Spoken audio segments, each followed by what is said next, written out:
today on the culmination day of the Web Clinic series.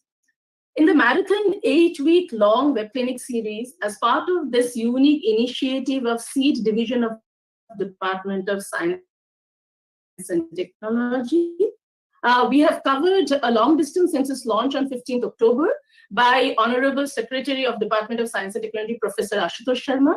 We have conducted 15 Web Clinic sessions on 4 major identified sectors: agriculture and allied sector, MSME and economy sector, social infrastructure, and cross-sectoral areas. Today, we'll be concluding the Web Clinic series in its 16th session.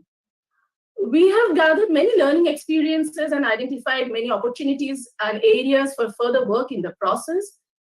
This Web Clinic has helped us in identifying new experts, new institutions, resource group, user group, and new collaborators. Very fascinating to know that many ministries, international organizations, knowledge organizations, and NGOs, CSR, and startups, which are new, they have come forward, who were not part of our other groups, have come forward to take this concept of Setu in cross-bridging the science and society to cater to the emerging needs. And we express our gratitude for being with us in this series of discussion. This series of interaction has also put us through technical challenges to reach out to the real community and bring them for dialogue. So to take it forward, we require all of your support, hand-holding in strengthening their networking and the Science Society Setu to give a true meaning to the Science Society Setu and in realizing the dream of Aatmanirbhar Bharat through an integrated effort. Today, we are continuing with the focal theme on socially relevant STI in the cross-sectoral areas. And especially, we'll be discussing about the digital infrastructure of the country and the need for involvement of community for fruitful results, and also the process of zero budgeting and online agriculture and rural marketing. We have today 3 lead talks by the experts from NGOs, followed by panel discussion on emerging technologies. We are extremely honored and privileged today to have the special address by Professor Vigyan, Honorable Principal Scientific Advisor to the Government of India. He will be joining us at the concluding session. And this will be concluded by open discussion, and I request all the participants to ask questions and take active part in the interaction. This initiative has been supported and collaborated with the Office of PSA, Vigyan Prasar, along with the knowledge partners FICCI, AGNI, WWF, and HESCO. Our sincere thanks to all the knowledge partners, collaborators, experts, and specialists who have been part of this journey. Everyone is requested to provide with the suggestions and challenges that you have been facing at the field level while implementing the programs. By visiting the India Science, Technology and Innovation portal, we have created a special section on the portal for posting your suggestions and queries, even your feedback, technologies, and many more. We'll be sharing the link on the live chat box, and as you can see now on the screen, so we'll share with you also through email, and it will be available on the live chat box. So I request all of you to kindly go to this link and provide all your inputs. This will help us in giving shape and taking it forward. The web clinic is being telecast live on DST, YouTube, and ISTI Facebook.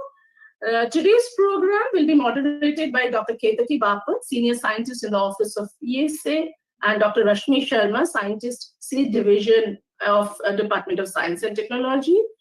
Sir, now I invite Dr. Debapriya Datta, Advisor and Head Seed Division, Department of Science and Technology, to give his introductory remarks and the entire experience and the kind of an overview of the journey that we have undertaken. Thank you so much. Over to Dr. Debapriya Datta. Thank you.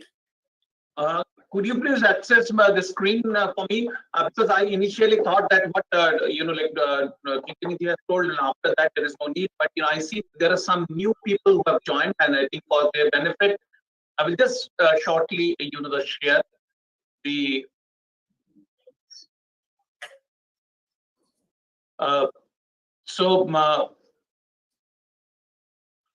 Yeah. So Yeah, good we can see afternoon the and screen. namaskar to all of you. Can you see the screen? Kinkini ji, whether the screen is visible? Yes, sir, we can. Yes, yes. Okay. So Yeah, screen is visible, sir. We can see. We all. okay. Visible. Well,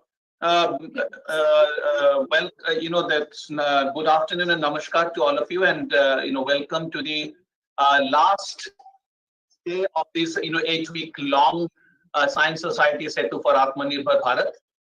While the conceptualizing and to implementations, and now a little bit of confidence about that the systemic gap, the addressing to certain extent, it gives mixed feeling. It's a feeling like if you are aware about that day, Durga Puja. This is the the day of Navami, when we are going to the end this year's puja and getting ready for the next year's, but this is not the end. I think this is the initiatives what have started to give us the confidence for a much better cross-bridge collaborations in tune to the requirement on the field level. So when we started, many of you who were with us, are aware about, like, because every day I'm trying to give the context. But who are joining first, this is in the initiatives when we started, especially in tune to this, the current, the pandemic situations has created such a conditions. In response to that, the government of India started the Aatmanirbhar Bharat program, and which is basically the investment in the physical infrastructures. And when we, from the Ministry of Science and Technology, they evaluated it with all the stakeholders, we found that the only physical infrastructure cannot create an Aatmanirbharta, because the Atma Viswas and the Atma Sanman, and these are all the components of the Aatmanirbhar Bharat. And for that, you need also the knowledge, the infrastructures across the stakeholders level, from the top to bottom. And with that understanding and this systemic knowledge gap, there are systemic gaps in essentially absorption capacity of the community, and the knowledge updations of the voluntary organizations, the community-based organizations, and the startups, orientations organizations to address local problems to science, technology, innovations. And for strengthening this vocal for local, you got for our honorable Prime Ministers, we thought that the opportunity this COVID has given us, the virtual world, should be utilized by the launching this virtual platform, the dynamic platform for striking a dialogue. And that's the reason we called it as web clinic. It is not in where the NAR, like in where the knowledge, the providers or the other side of the solution seekers, they come and tell their story. So we have divided that all these 8 weeks into and aligned to these 5 thematic areas of the of these Aatmanirbhar Bharat, that agriculture allied sectors for 3 weeks, MSME economic sectors 2 weeks, social infrastructure 2 weeks, and this week is for the cross-sectoral areas. And in each week, these 2 the days. One day we have dedicated for the STI for the society, where the knowledge organizations have spoken to directing towards the NGOs and the CBOs and the startups, that whatever technology have the ready technology which can be taken forward. And also the next day, like today, the NGOs and the startups, they are talking about that what is their experience in in terms of the locally relevant knowledge development and the knowledge capacity building of the community, as well as the opportunity what they create in collaborating with the knowledge organizations in order to make them relevant for this the Aatmanirbhar. So I think each of this week we have tried to find out the interventions, the ideas and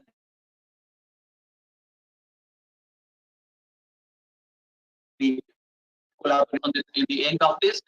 Before during the concluding sessions, I will share with you like what is our experience still. We have tried to develop this as an dynamic, the platform in terms of the problem challenges and these, ideas. But here we haven't been successful much because that needs probably a more concentrated and efforts, as well as change in the in our attitude of making this the virtual platform. So today, the last day, the cross-cutting ideas what we're talking about, other than the sectoral things, there are many issues like the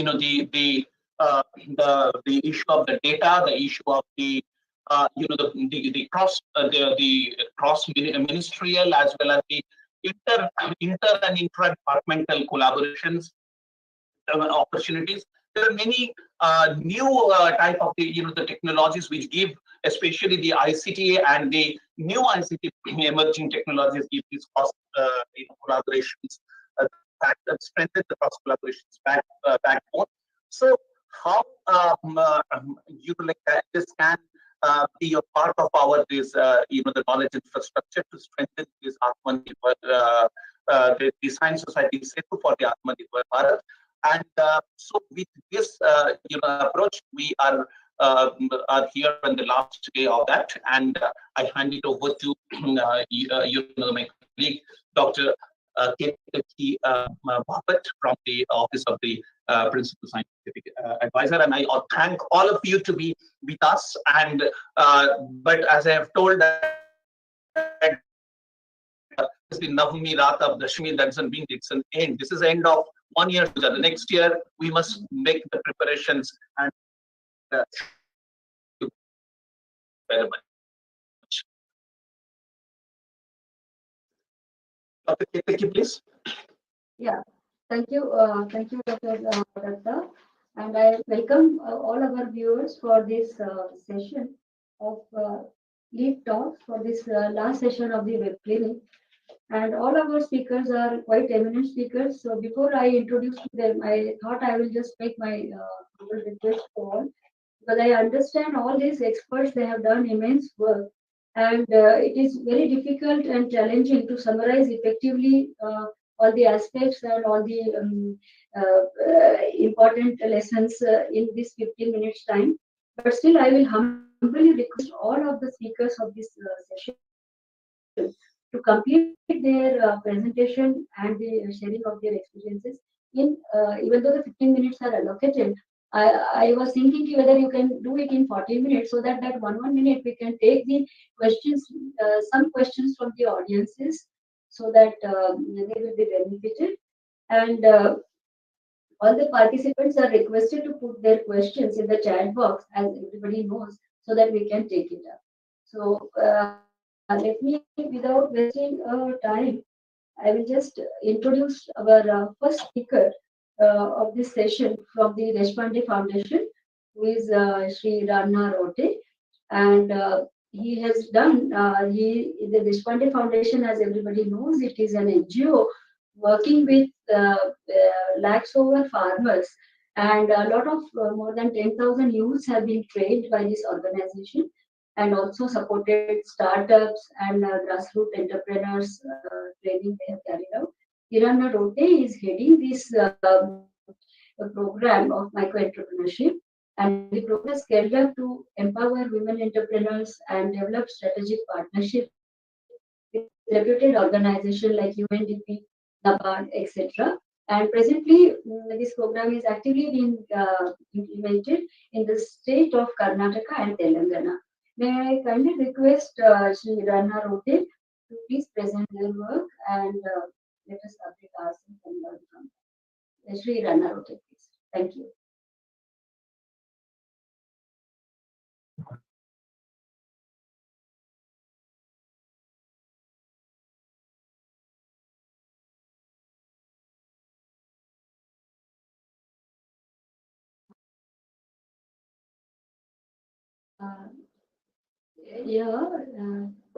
Sri Ranna, are you there? Can you hear me, Dr. Kirti? Yeah. Please go ahead. Your slides are also visible. Please go ahead. Okay. So, in case we missed it, Ranna won't be able to join us in this presentation.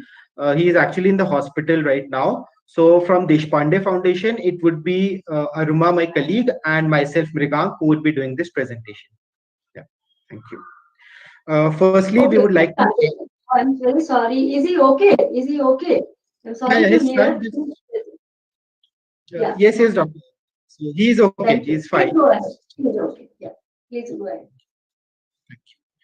So, good afternoon, esteemed guests from DST and the different organizations.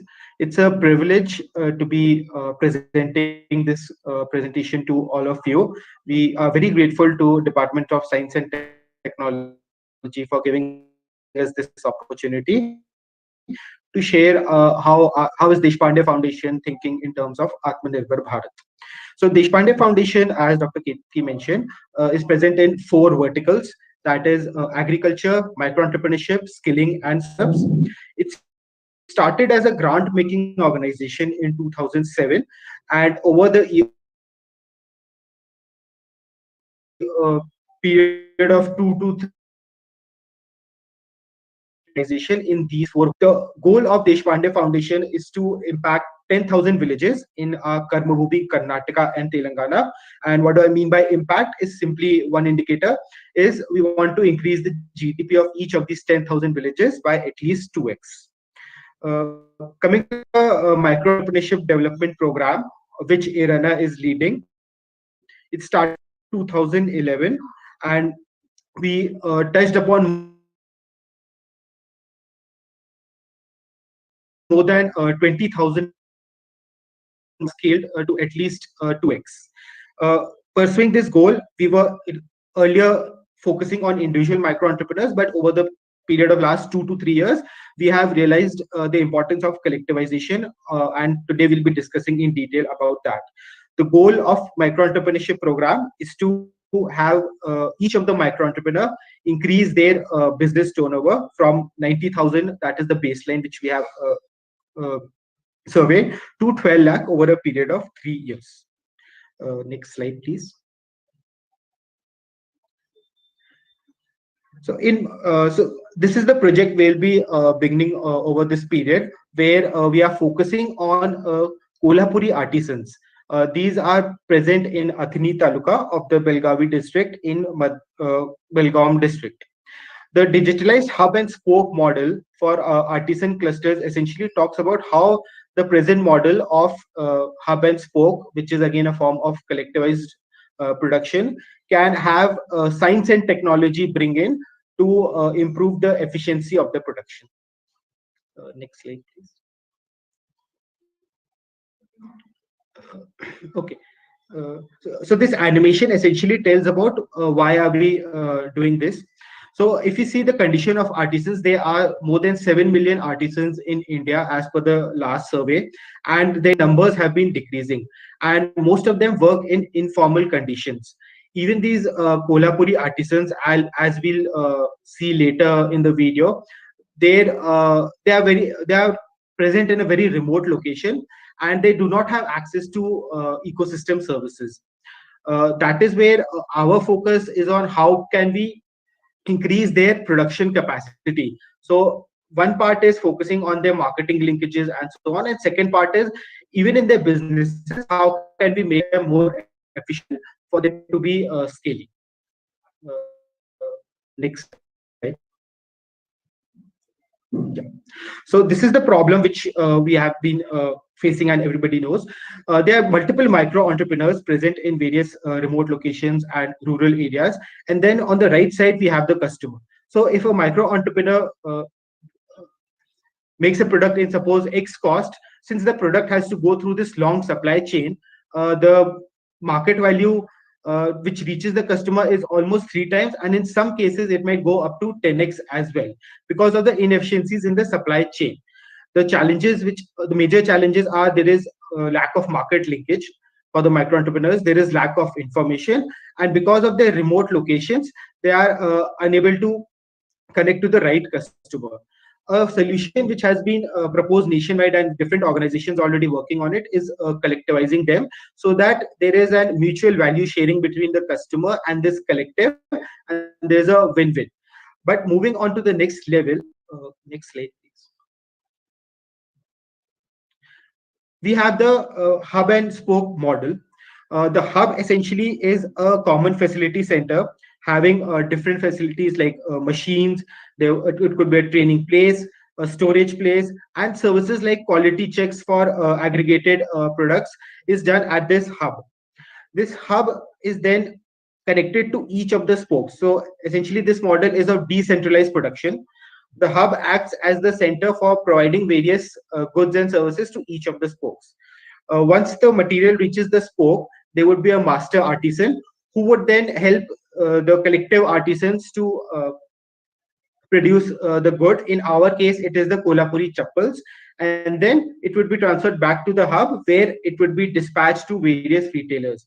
So this is one form of the collectivization, which again many organizations are working on, and the focus here is to improve the supply chain efficiency.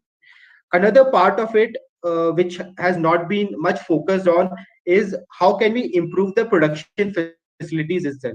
How can we improve the organization of these spokes itself so that tomorrow they can become a major producer themselves rather than depending on the physical hub only. Next slide. This is where the concept of a digital hub comes in. The physical hub was more about the physical flow of goods, the goods. In digital hub, we are adding an extra layer of information flow. So this information flow would be about the information on the product or the order management, the quality checks, and so on. So as you can see, the digital hub, once it receives a order, it passes on the message to each of the spokes that this is the order number and this is the timeline through which it has to be delivered, and these are the quality checks. Similarly, the spokes at that time through this mobile application would actually get to know okay, this is the product specification and this is these are the products we can select and this is the time in which we have to deliver, or they might select it, this is a larger project which we cannot deliver in this particular time. So all that can be easily managed through the mobile application. Similarly, the training part of it. So the digital hub would actually be a central training. It would have both the facilities. The spokes, various members of the spokes could come to the digital hub for the training, and otherwise we will have a digital studio in the hub which would record videos. So essentially, we are leveraging the power of kind of MOOCs, edX and all, so to deliver the training to the spokes. Then there would be general meetings and general group discussions. And finally, this entire information flow would be managed through this technological platform. Next slide, please.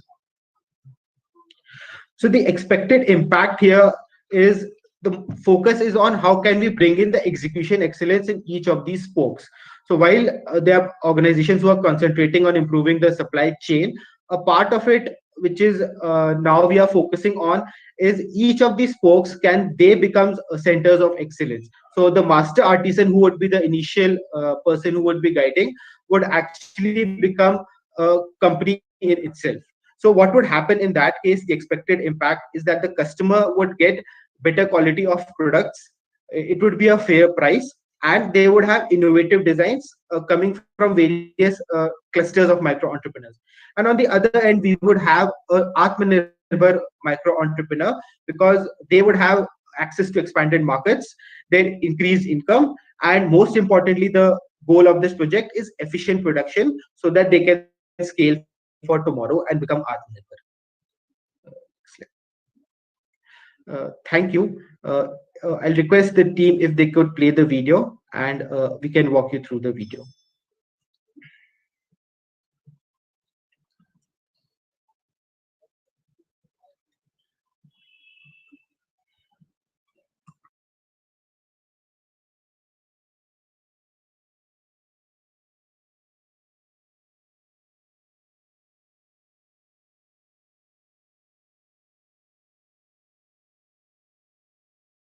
Actually, we thought of, we have put up, actually, we have uploaded the video on the portal.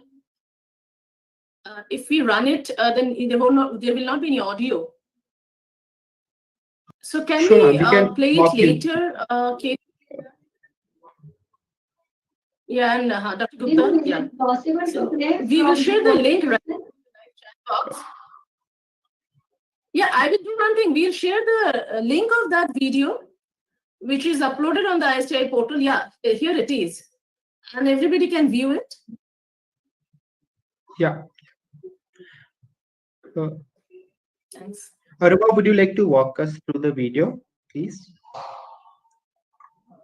Yeah, that will be better because nothing is heard.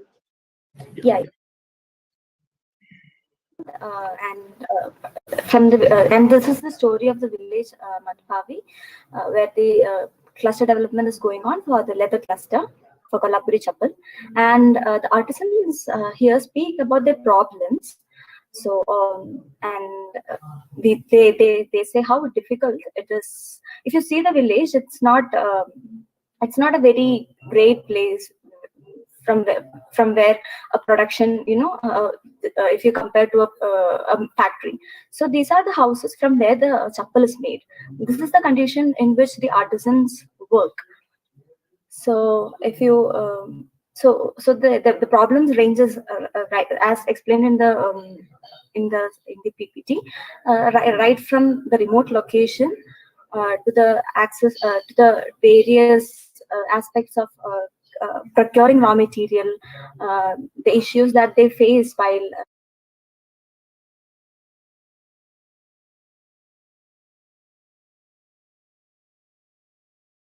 excuse me, am I audible? Yeah, please go ahead. Please go ahead. Yeah. So as you see, the problems that they face are the issues that they face are that the raw material the quality of the raw material that they collect right now is itself very bad.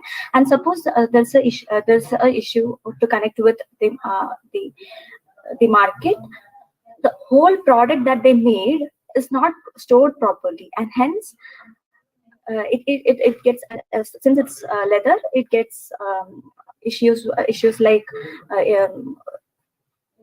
the product gets fungus and fungal issues, and then the product is not it cannot be sold in the market.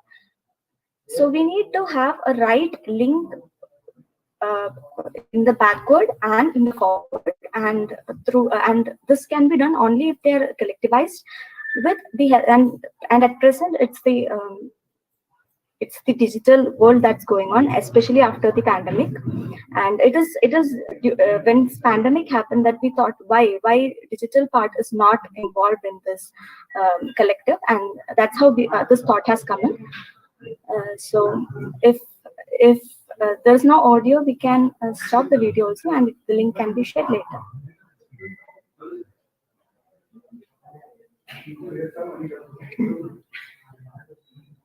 Okay, thank you. So thank you, DST team, for giving us the opportunity. If there are any questions, we will be happy to answer. Yeah, thank you. Thank you so much for sharing with us your example of cluster strengthening. So our next speaker of the session is Dr. Jagdish Rao Kupala from Foundation of Ecological Society. So Dr. Jagdish has been the Chief Executive of Foundation. Madam, Dr. Jagdish will not be able to, join because of the internet. So his colleague is joining. I think in the group it has been written,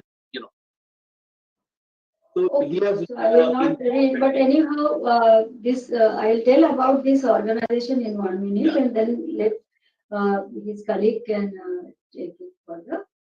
So basically, this organization is really looking for centering for the local and strengthening their skills and other livelihood opportunities.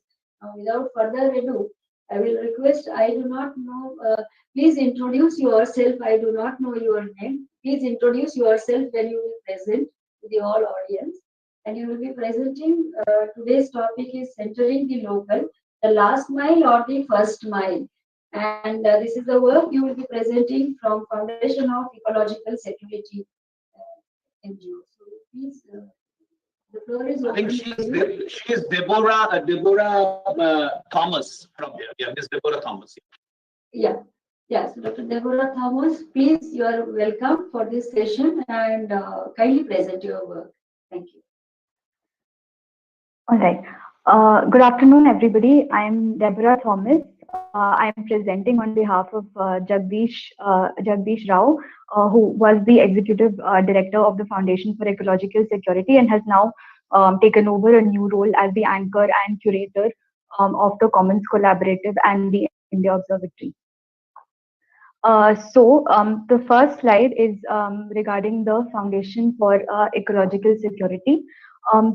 So FES basically works towards conserving forest, land, and water resources for improved ecological and socio-economic outcomes at the local level. It does this by encouraging collective action and shared governance of these natural resource systems and community stewardship, which is achieved through building of village institutions. So right now, working with our partners and directly and indirectly, we're involved in reclaiming the village commons and help 30,000 villages, and we've helped reclaimed about 8.7 million acres of forests and pastures.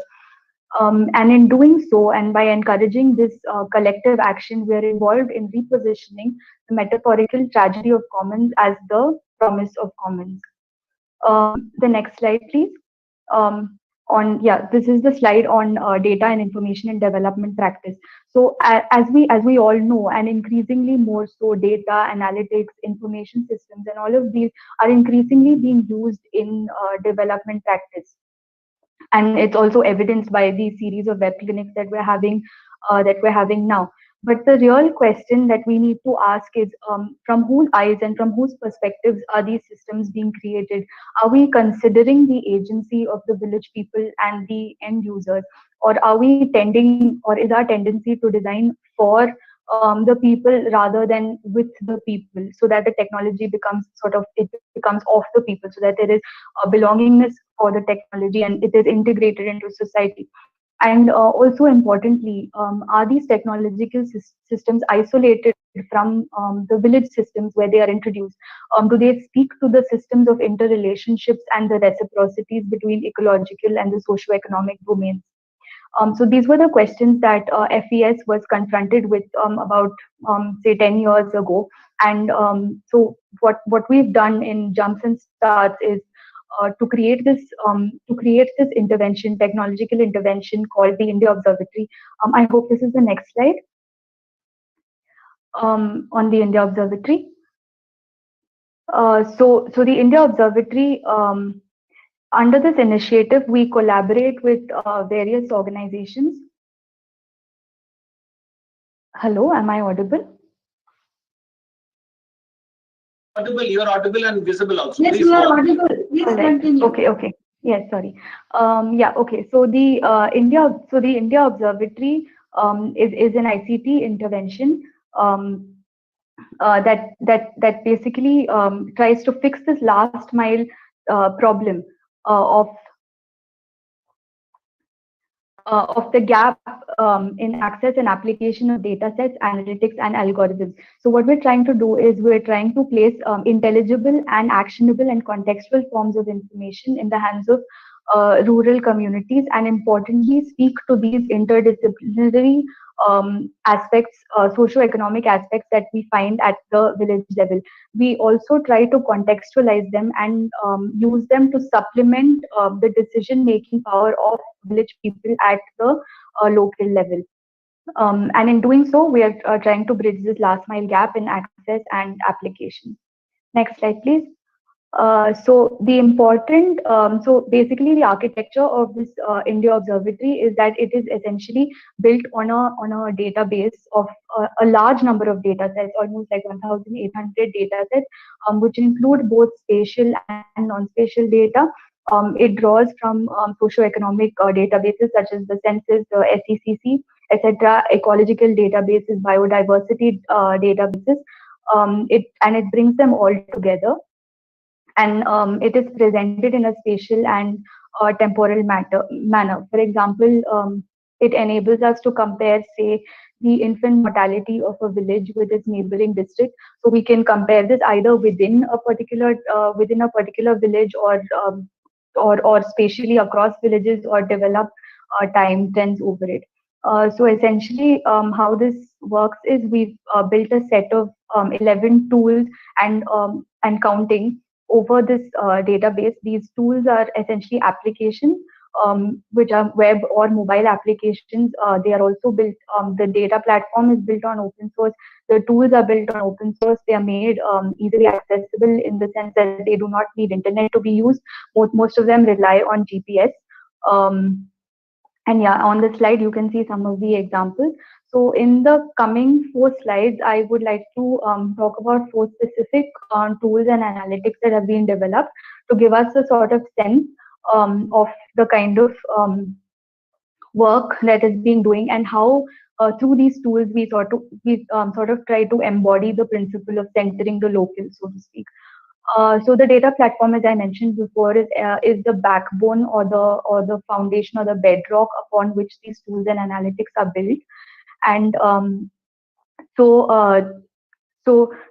what happens is in the 14th and 15th Finance Commission, budgets have been allocated directly for the panchayats. But for this to be used in the way that would be beneficial to the village, it requires the village people to know what are the development trends. And this is what the GPDP profiles, which draw data from the data platform, does. They pick out data from the Mission Antyodaya data, presents it in a visual format, and enables villagers to sort of use this to create the GPDP plans for their panchayat. So it gives them a holistic picture of the village, it enables local decision making, and enhances community stewardship. The next tool that I would like to highlight is the CLART, the Composite Landscape Assessment and Restoration tool.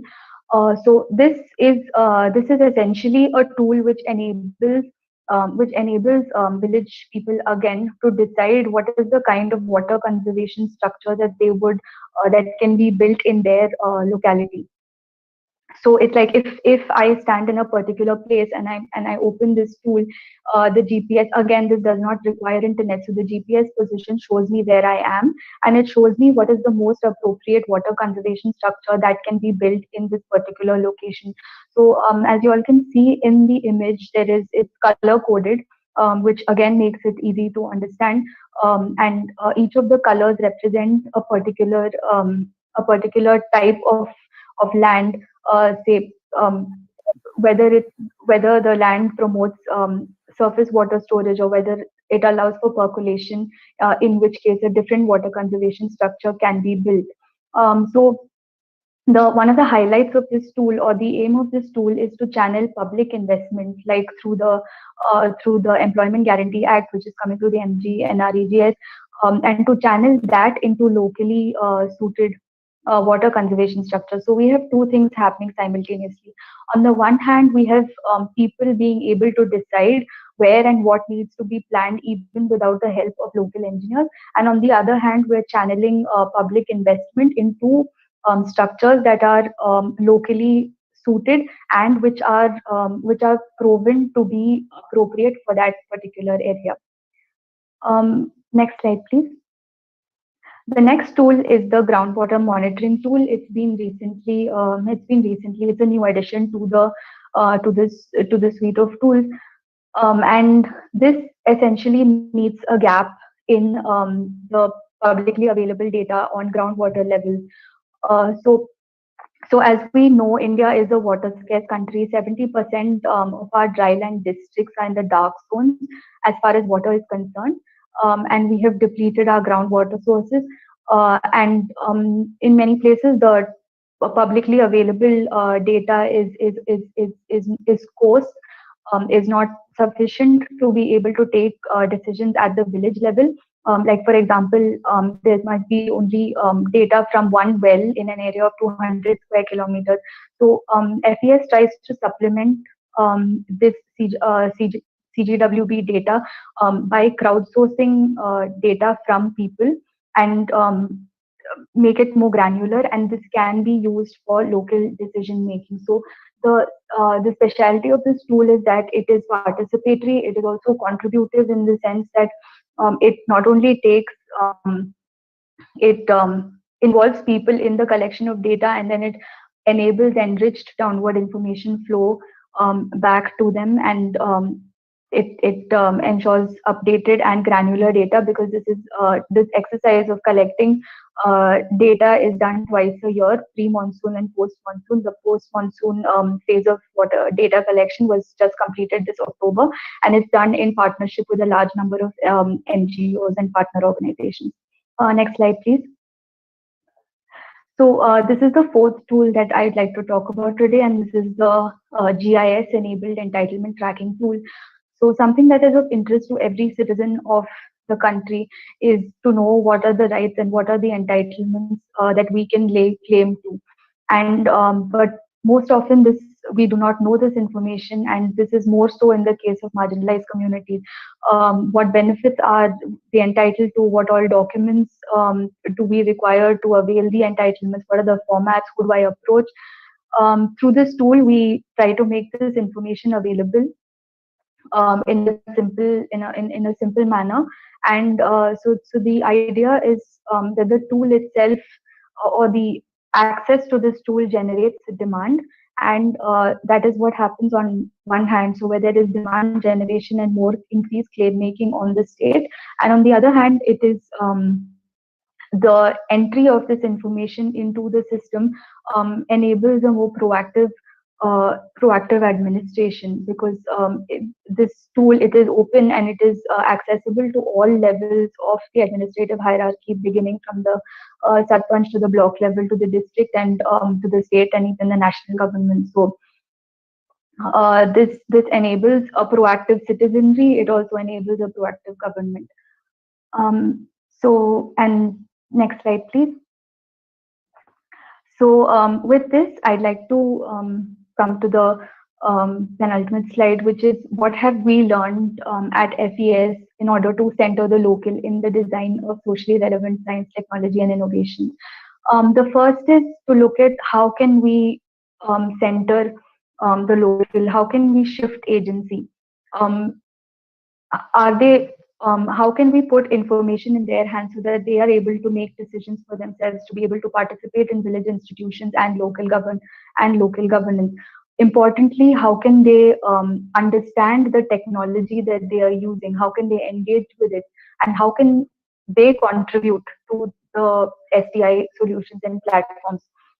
The second is that people are the determinants of technology through participatory crowdsourcing, accessibility of information. Is it possible to increase the number of consultative and concurrent system design processes where people not only receive information, but they are also probably part of the discussions where we are involved in discussions on what information is to be disclosed, what are the formats in which these are to be disclosed, etc.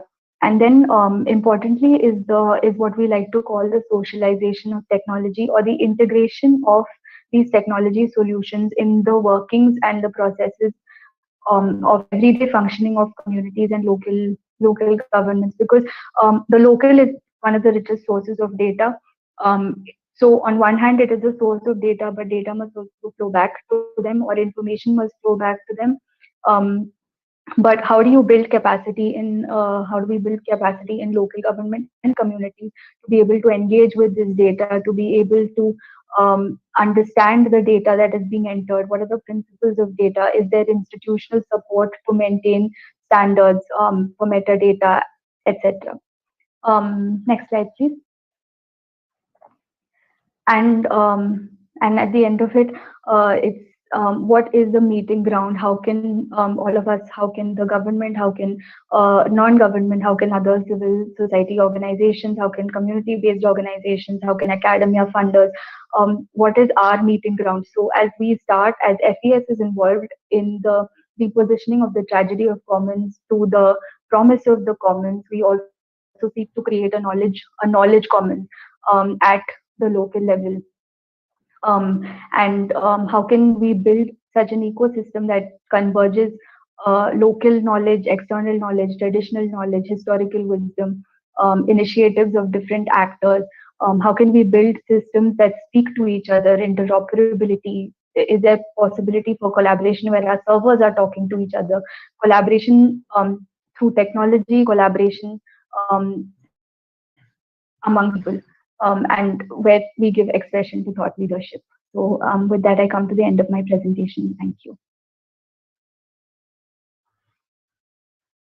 Have you finished? Yes, thank you. Yeah. Oh, thank you. Thank you so much, Thomas. So, very nice presentation. Now we will, am I audible? We will go to the last speaker of this session, that is on digital technologies and livelihood. Shri Rajat Arora will be presenting the work.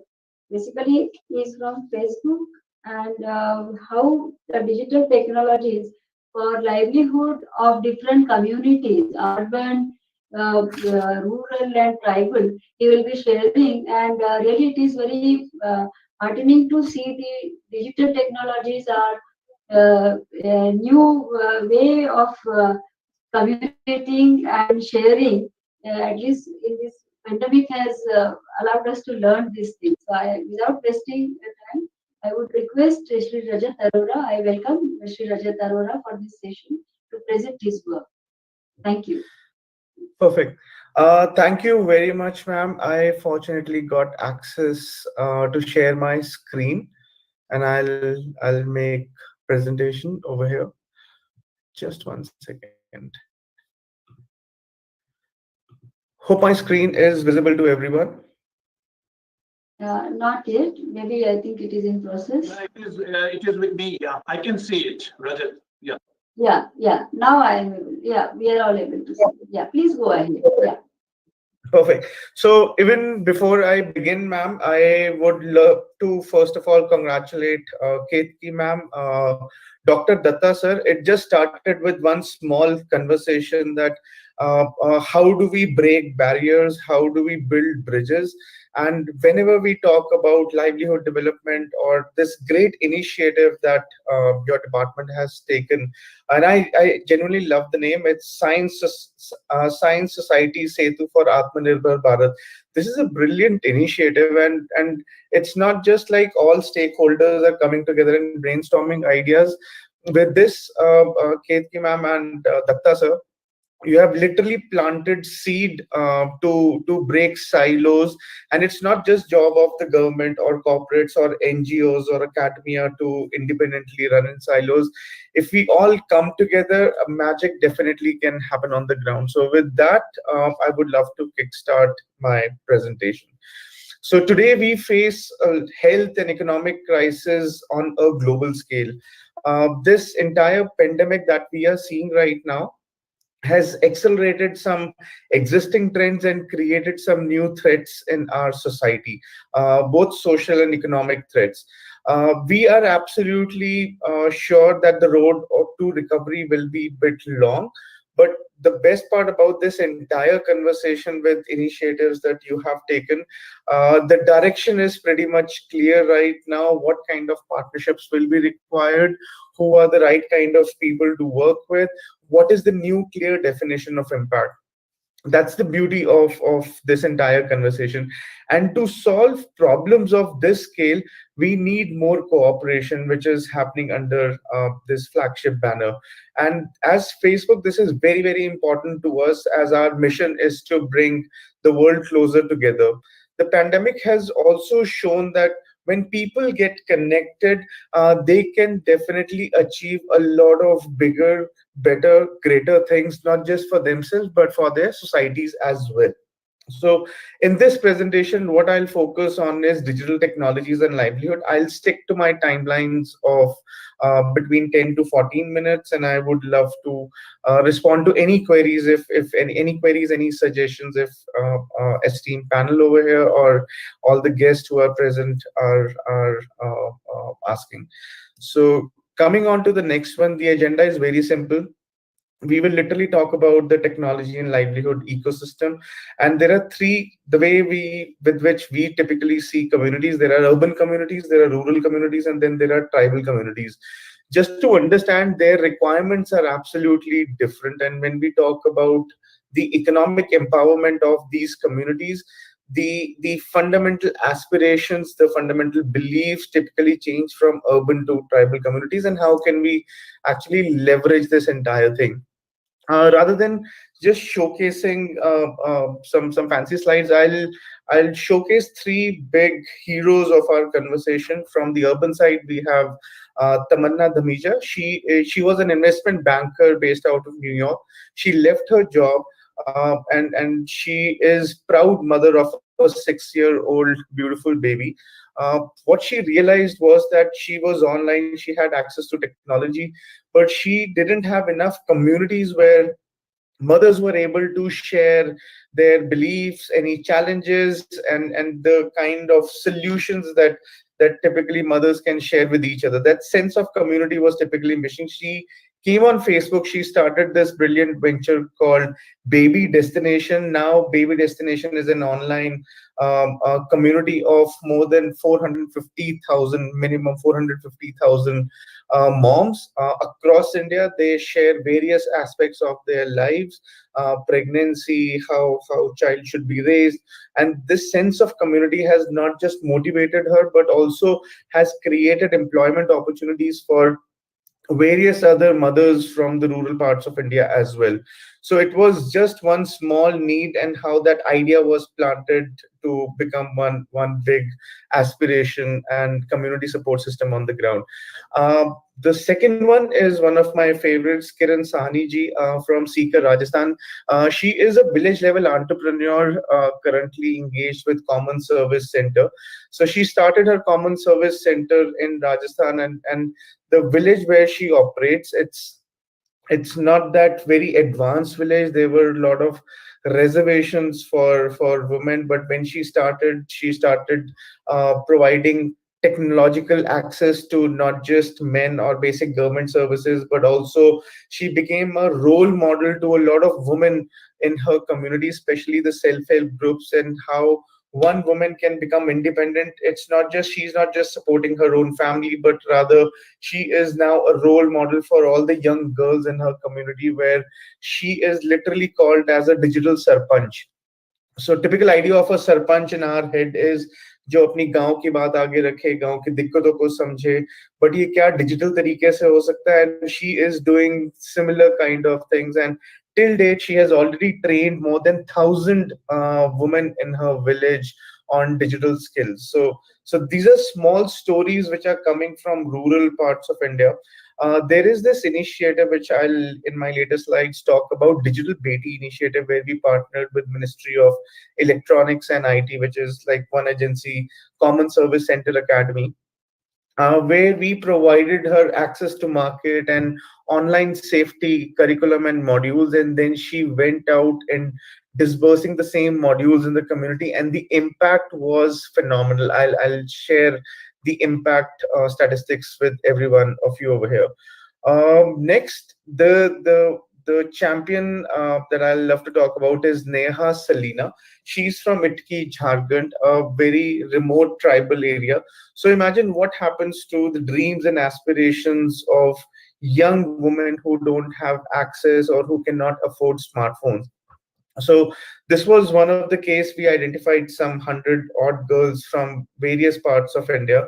We provided them smartphone. The profile was very simple, like urban and rural still have decent access to technology, various resources to work on. But what happens in some media dark areas where access, affordability are major challenges? Smartphone was provided, internet connection was provided, and what we realized was that this school-going girl, suddenly, rather than just getting married, she now has dreams and aspirations to not just become a teacher, but rather open a school in her own tribal village. The picture that you are seeing over here, like when she came into our program, she was very shy. She was not very confident of showcasing her thoughts. But after getting or interacting with a mentor, some hand-holding support was provided. She became so confident that she took interview, a Facebook Live light a candid interview of the US ambassador or UK ambassador to India. So how technology is shaping and how resilience is building. There are two research reports which were conducted with World Bank and OECD, plus an independent research undertaken by Deloitte. I'll just share some broad statistics, and it will give you a lay of land what is happening in India from digital technology and how people are absorbing, especially after the pandemic. So 66% of the customers right now are looking for new businesses, and in order to explore these new businesses, they are using various digital tools, which includes Facebook and Facebook family of apps. 41% of small businesses on Facebook have reported higher sales during time of COVID. So imagine, like, there are certain scenarios where people are saying that I am not able to make any sales, but we have a lot of women, rural women entrepreneurs or tribal entrepreneurs, who are saying that our sales are skyrocketing and there is major demand coming to us. 60% of the communication with small businesses in the time of pandemic, it was considered very, very important, because this is in our DNA as Indians. जब तक सामान अच्छे से हम देख के check नहीं करेंगे, दुकानदार से बात नहीं करेंगे, तब तक हम एक बहुत strong immediate decision नहीं ले पाएंगे. So similarly, people or small businesses or customers who were interacting with buyer sellers interaction happening through Facebook family of apps becoming very seamless, and thus leading to eventual increase in sales. There are 3 programs that we are running in India. There are a lot of other initiatives also, but I'll just talk about 3 flagship initiatives. One is Boost with Facebook. So basically, we organize online sessions across the country in major urban centers, where group of women entrepreneurs or urban entrepreneurs come together and they literally talk about various support systems. So it's not just we providing training, but communities coming together and helping each other out is the very essence of this Facebook Boost with Facebook program. So as an entrepreneur, there are 3 fundamental challenges: access to market, access to finance, and access to information. Boost with Facebook, people get access to information and access to markets through the curriculum that has been provided. Coming on to the rural side, what we are working on, as I mentioned, this Common Service Center Academy partnership that we have. So again, how do we bridge the gender divide on internet? So this is one partnership that we launched last year, and we just concluded this partnership towards end of October. We went to 10 states. We identified more than 3,000 villages, and some 5,000 village level entrepreneurs were trained, who eventually reached out to communities, and they trained some 2.5 lakh rural entrepreneurs. So it was like a movement without stepping out of their homes. What we saw out of this research, and very soon we'll be coming out with some major announcements as well, what we saw in this research was, or the impact assessment, that using digital tools in rural areas, it impacted the livelihood or income by almost 20% per quarter. So that was a major impact that came out of our Digital Beti program. 45% of the beneficiaries or people who attended, or women SMBs who attended this program, they just wanted to sell their products or services. Their physical movement was restricted because of lockdown. So technology came to rescue, and how innovatively we as Indians use technology, it's a different story altogether. Would love to find out sometime and share not just Facebook's experiences, what we are learning in India, but also the brilliant experiences of communities. Bridging gender divide, what we saw was that out of 2.5 lakh women SMBs who got trained, more than 70% were first-time internet users. This was a mind-boggling number, but that's the kind of response that communities are getting on the ground. Coming on to tribal communities, we launched a program called Going Online as Leaders. So this is a program which was launched, first of all, the pilot was launched in 2019. Neha Salina ka jo maine aapko example bataya, We went to 5 states, 100 girls were identified, and we connected them with mentors. So typically what you see in community development programs, first phase है लोगों को training दे दी जाए, तो will it solve the purpose? When we train people, we have learned over last 4 years in India, when we train people, they achieve success till a certain level. When we raise their level of aspiration, they achieve success till a certain level. What we realized was it's not just upskilling people or motivating them to do something good with their lives, but also if some kind of nudge is provided through mentors, it can definitely transform lives on the ground. So this is the theme and DNA behind the mentorship program. So successfully, this was completed in November last year. We went ahead and we showcased the entire project to Ministry of Tribal Affairs. So now the big goal is to identify 5,000 tribal youth and connect 5,000 tribal youth and connect them with 2,500 mentors over next 5 years. So this is one of the biggest flagship programs that we are running right now. There is a portal also. If you search Goal Facebook, you will definitely find details about this portal. Even before I end my presentation, I would love to show a very small video and hope it will tell you more about how communities are. Yeah. Dr. Yes. Raju, Raju, I am afraid that your video will be actually uploaded on the site because of the paucity of the time and 2-3 questions. So we may not be able. No worries, ma'am. No worries, no worries. I'll share the link, but otherwise, thank you very much once again, everyone, and especially thanks to all the partners who are behind this massive initiative that the government of India has taken. So thank you very much, and look forward to any questions or suggestions from the group. Thank you. Thank you so much. I would like to, before concluding the sessions, I would like to thank all the lead speakers for their exciting and commendable presentations. Also, I would like to thank our audiences. And third thing, before closing the session and handing over for the next session to Dr. Rashmi, I would like to ask some 2 to 3 questions. Just 5 minutes we have to wrap up to keep the time in mind. So first question I would like to ask for Deshpande Foundation. Would like to ask that you have very nicely said about this digital model for the ethnic sector. So the challenges you faced and how you have overcome for this sector, whether the same model can be used for any other artisans, little variation, but the digital platform or those kind of modalities, whether we can keep the same thing.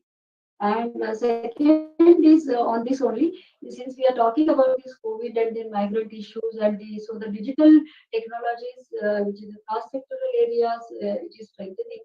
So any migrant also has taken the benefit of your efforts. Over to Deshpande Foundations.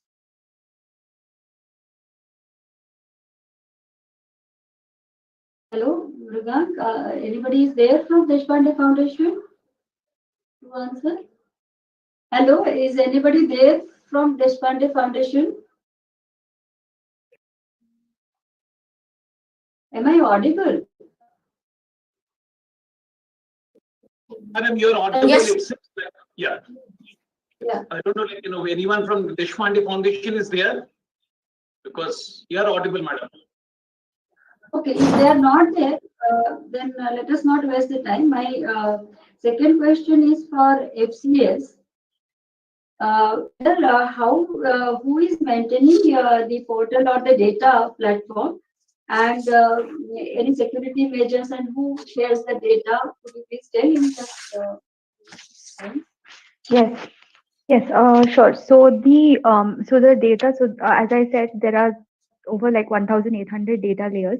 Some of these are government data, publicly available data sets. Others are open source data sets, like taken from like biodiversity or related to biodiversity or other natural resources. So it's primarily these 2 data sets. not data sets, these two sets of data. And the third, which is increasingly being used now, is the crowdsourced data. So yes, so the data policy allows us to use a CC. It is a Creative Commons by license. That's the license. That's the licensing that we use for people who wish to use the data that we have put up. The rest is we follow the protocols that have been, when it is government data sets, we follow the protocols that have been set by government. When it is open source, we do that accordingly. Yeah, because if you then any community level people, because ISTI also supports community organization and strengthen it. Even PSA office and many other government agencies, they strengthen the community organization. So they can communicate with you and take your data models to use in their community level or the geographical area. Is that so? Yes, it is so. And also FES is working very strongly to build these sort of partnerships and collaborations, because as I mentioned in the last slide, we're trying to build a knowledge commons or an open digital ecosystem, so to speak. So we're trying to build this network of and like a grid of servers, so where there's like open collaboration and networking between different government agencies, NGOs, and other CBOs. Yeah, thank you. My last question to Shri Rajat Arora. Since you have shown very nicely about the digital platform usage and adopting this very nicely by rural in rural area or even tribal also, so kudos for that. Only my question would be: see, many of the frugal technologies, whatever you have showcased, is either for value-added products or artisan or craft or some of the other things. But I'm pointing out about the frugal technologies. Many of the frugal technologies have been developed by government institutions, community level or something. So in your organization or through Facebook, how can we reach out to the people? The awareness. Please comment on that. Ketki ma'am, can you please repeat the last line? It was I missed on the last line. I'm sorry if I'm not audible. See, you have done great work through Facebook. Now, many of the things here we are concerned about the dissemination of the frugal technologies to the masses, or the good work which is being carried out by community level organizations or government organizations. So it should reach to the good connect should be there, and the Facebook also can serve a good connect point. So with your project or with your initiative, would you also act as a catalyst for reaching out these frugal innovations to the people? Perfect, ma'am. This is a very brilliant question, and like my simple answer to this will be it's already happening, ma'am. We are just catalyzing the entire conversation on the ground. So example, like if someone gets a smartphone, then by default, like this is how they connect with their friends and family members. And the new trends that we are seeing on our platform is that people are not just connecting with their friends and family members. After COVID, they are also reaching out, learning new things, new about new technologies, new skills. So this is a brilliant platform, ma'am, or this is a brilliant opportunity. The only thing that is required right now is some sort of structure that can be built into this conversation. If that kind of structure, to be very honest, ma'am, is there a perfect one size fits all model? To be very honest, no, ma'am. So each and every region, each and every Google. So this is where we are. Yes, ma'am. This is where I we think collaborate. we need to work it out. I think it is a very positive answer. I would take it like that, and maybe we all work out the possibility to adopt this thing. So with this our session, we are concluding this session. Thank you once more, and I will hand it over to Dr. Ashwin Sharma from ISTI to take over for the next session panel discussion. Thank you all. I wish you all the best to all. Thank you, Ketki ma'am. Namaskar to all the participants. Now we are in the last panel discussion of Science Society Setu for Aatmanirbhar Bharat. This is last but not the least. Today we have a panel of 5 specialists, and all of them are enthusiastic, creative, and passionate about addressing societal challenges through technology. Because of the paucity of the time, we have assigned 10 minutes to all the panelists. So I would request them to be strict to the time. And to take the agenda of the web clinic further, I would like to invite our first panelist, Mr. Prateek Gadkar. Prateek is a mechanical engineer by profession. He's a fellow of Fab Foundation, MIT Boston. He has also received CII Top Innovator Award in 2015 for Instant Hygienic Lemonade Maker. He is currently Director of Technoventure Private Limited, CEO Fab Lab Nagpur, and Executive Director of Foundation of House Makers. He will be talking about Fab Lab installation for digital fabrication and rapid prototyping. Over to Prateek.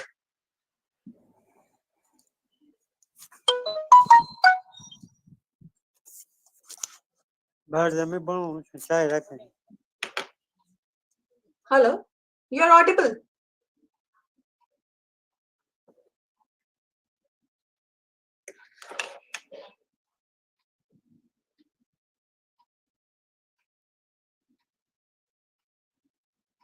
Sorry, can't hear. Hello.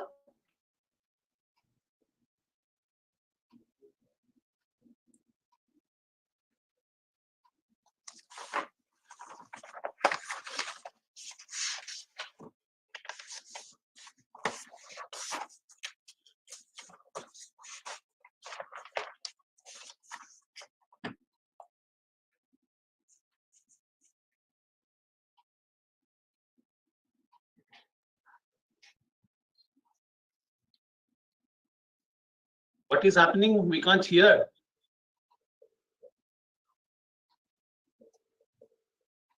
Rashmi, let's go to the next one because time will be a factor. Okay, sir. I think he has to switch on his mic. So in the meantime, we'll take the next one. Next, I would like to invite Mr. Kathan Kothari, who is a graduate from NID Ahmedabad and is associated with Manthan Educational Program Society India as a coordinator, outreach, and head social design since 2008. He is also a founder member of heads one of its kind science, innovation, and art children's museum called Coach.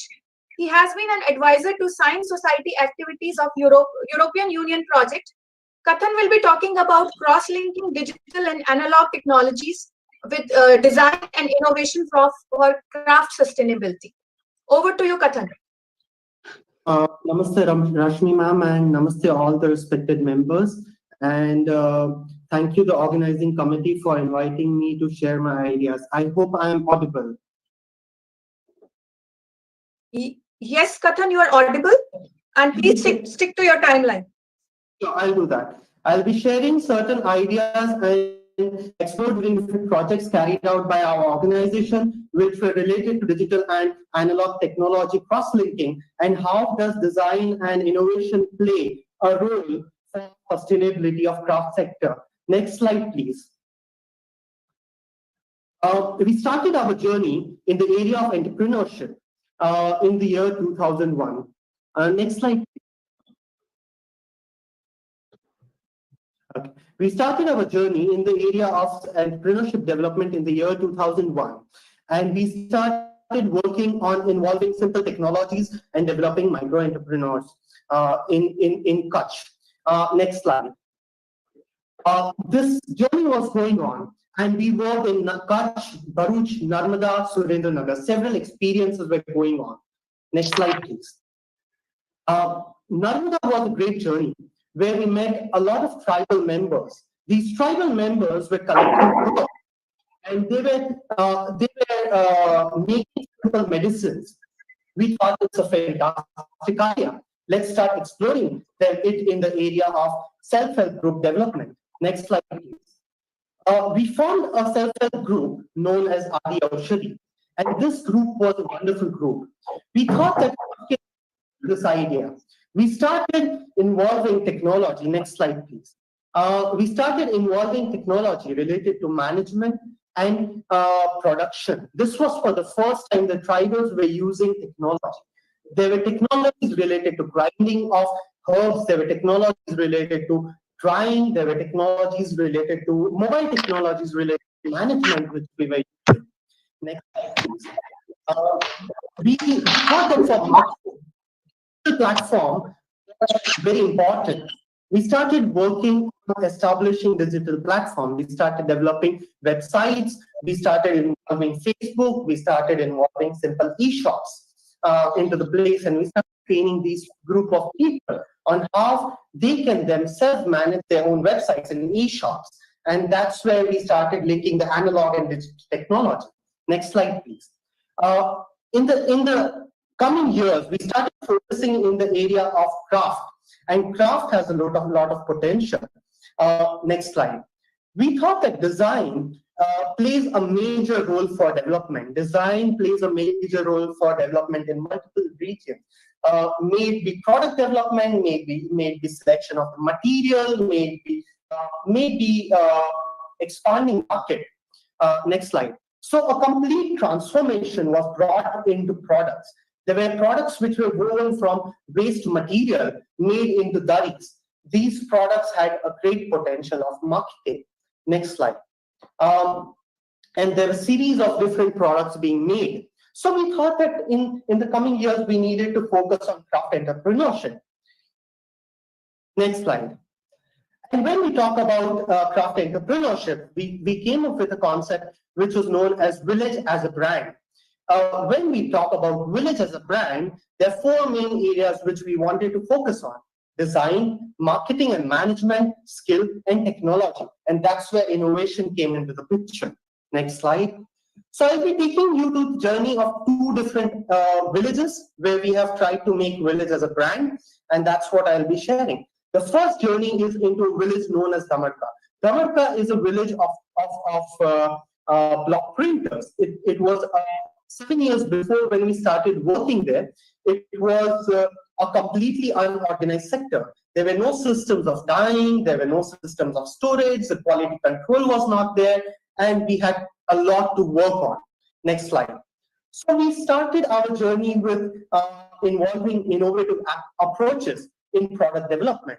The guys who were just doing block printing, we thought that it's important that they converted their block printed material into products. And that's where we started involving techniques like button masala, and people started making their own products. Next slide. Quality control was really, really important. And we wanted to focus on how technology can take a place for quality control. And we started involving technologies related to washing, drying, and this was for the first time they were using such kind of technology. Dyeing, we also brought in systems for chemical dyes and storage systems. So there was lots of analog technology coming into the place. Next slide. We came up with a very interesting, innovative idea that when we visited every artisan spaces, they were very unorganized, and we needed to get them organized. So we started designing those spaces. Each unit was designed. We designed almost 16 units, and they could just uplift their kind of work area. Next slide. There were systems set up for drying. There were systems set up for washing. There were spaces created for storage of the material, chemical dyes, and next slide. And there was a big difference which we could bring in. There were systems where we introduced rainwater harvesting system, where we introduced drying systems, where we introduced block storage system. We even brought in technologies like effluent treatment plants for single units at low cost. So that was the kind of input which we brought on for quality control. Next slide. Talk about technology, how can we forget digital technology? When we talk about digital technology, it had to be for marketing and scaling of the businesses. We started utilizing Facebooks for marketing. Each artisan had their own portfolio and their own catalogs which were going on, and they were sharing their ideas online. That's Ajrak Print, a group of artisans. They created themselves and they are sharing their ideas. Each group of artisans had their own online store on platforms like Gatha, as well as on Agio and Amazon. So that was where we were leading. Next slide. I'm walking through another village of potters. And potters were utilizing only manual facilities. And there was a lot of scope for improvement and upliftment. Next slide. So we started involving a lot of technology. There were pug mills which were involved. There were plungers which were involved. There were electric potters wheels which were involved. This potters village is known as Gundiali, and Gundiali was a village where they only used to make matka. The demand of matka has been constantly reducing since years. So we thought that design plays a major role for product development, and we developed a lot of designs along with the craftspeople. Next slide, please. The government of Gujarat, we also involved improved kiln, which was disseminated to all the craftspeople for free, which reduced the burning by 70%, which reduced the damage to only 2 to 4%, and which could reach to 1200 degrees. Next slide, please. We also started innovation programs like Matka Innovation Program, where they made different products like barbecues, cooking utensils, lamps, and different things which the same skill set, utilizing the same skill set they could be making. Next slide. We always believe that co-creation is the future. And when a designer and artisan works together, there can be wonders which can happen. So we put down a fellowship program where one designer was working with one artisan family. And there were such 8 different groups which were formed. On the right-hand side, you can see on the top, the products which were developed by the artisan and designer were displayed in an exhibition known as Ekatra. Bottom right, you can see certain images created for drinking water utensils from terracotta. And it was all displayed in an exhibition. It was almost a festival. Next slide, please.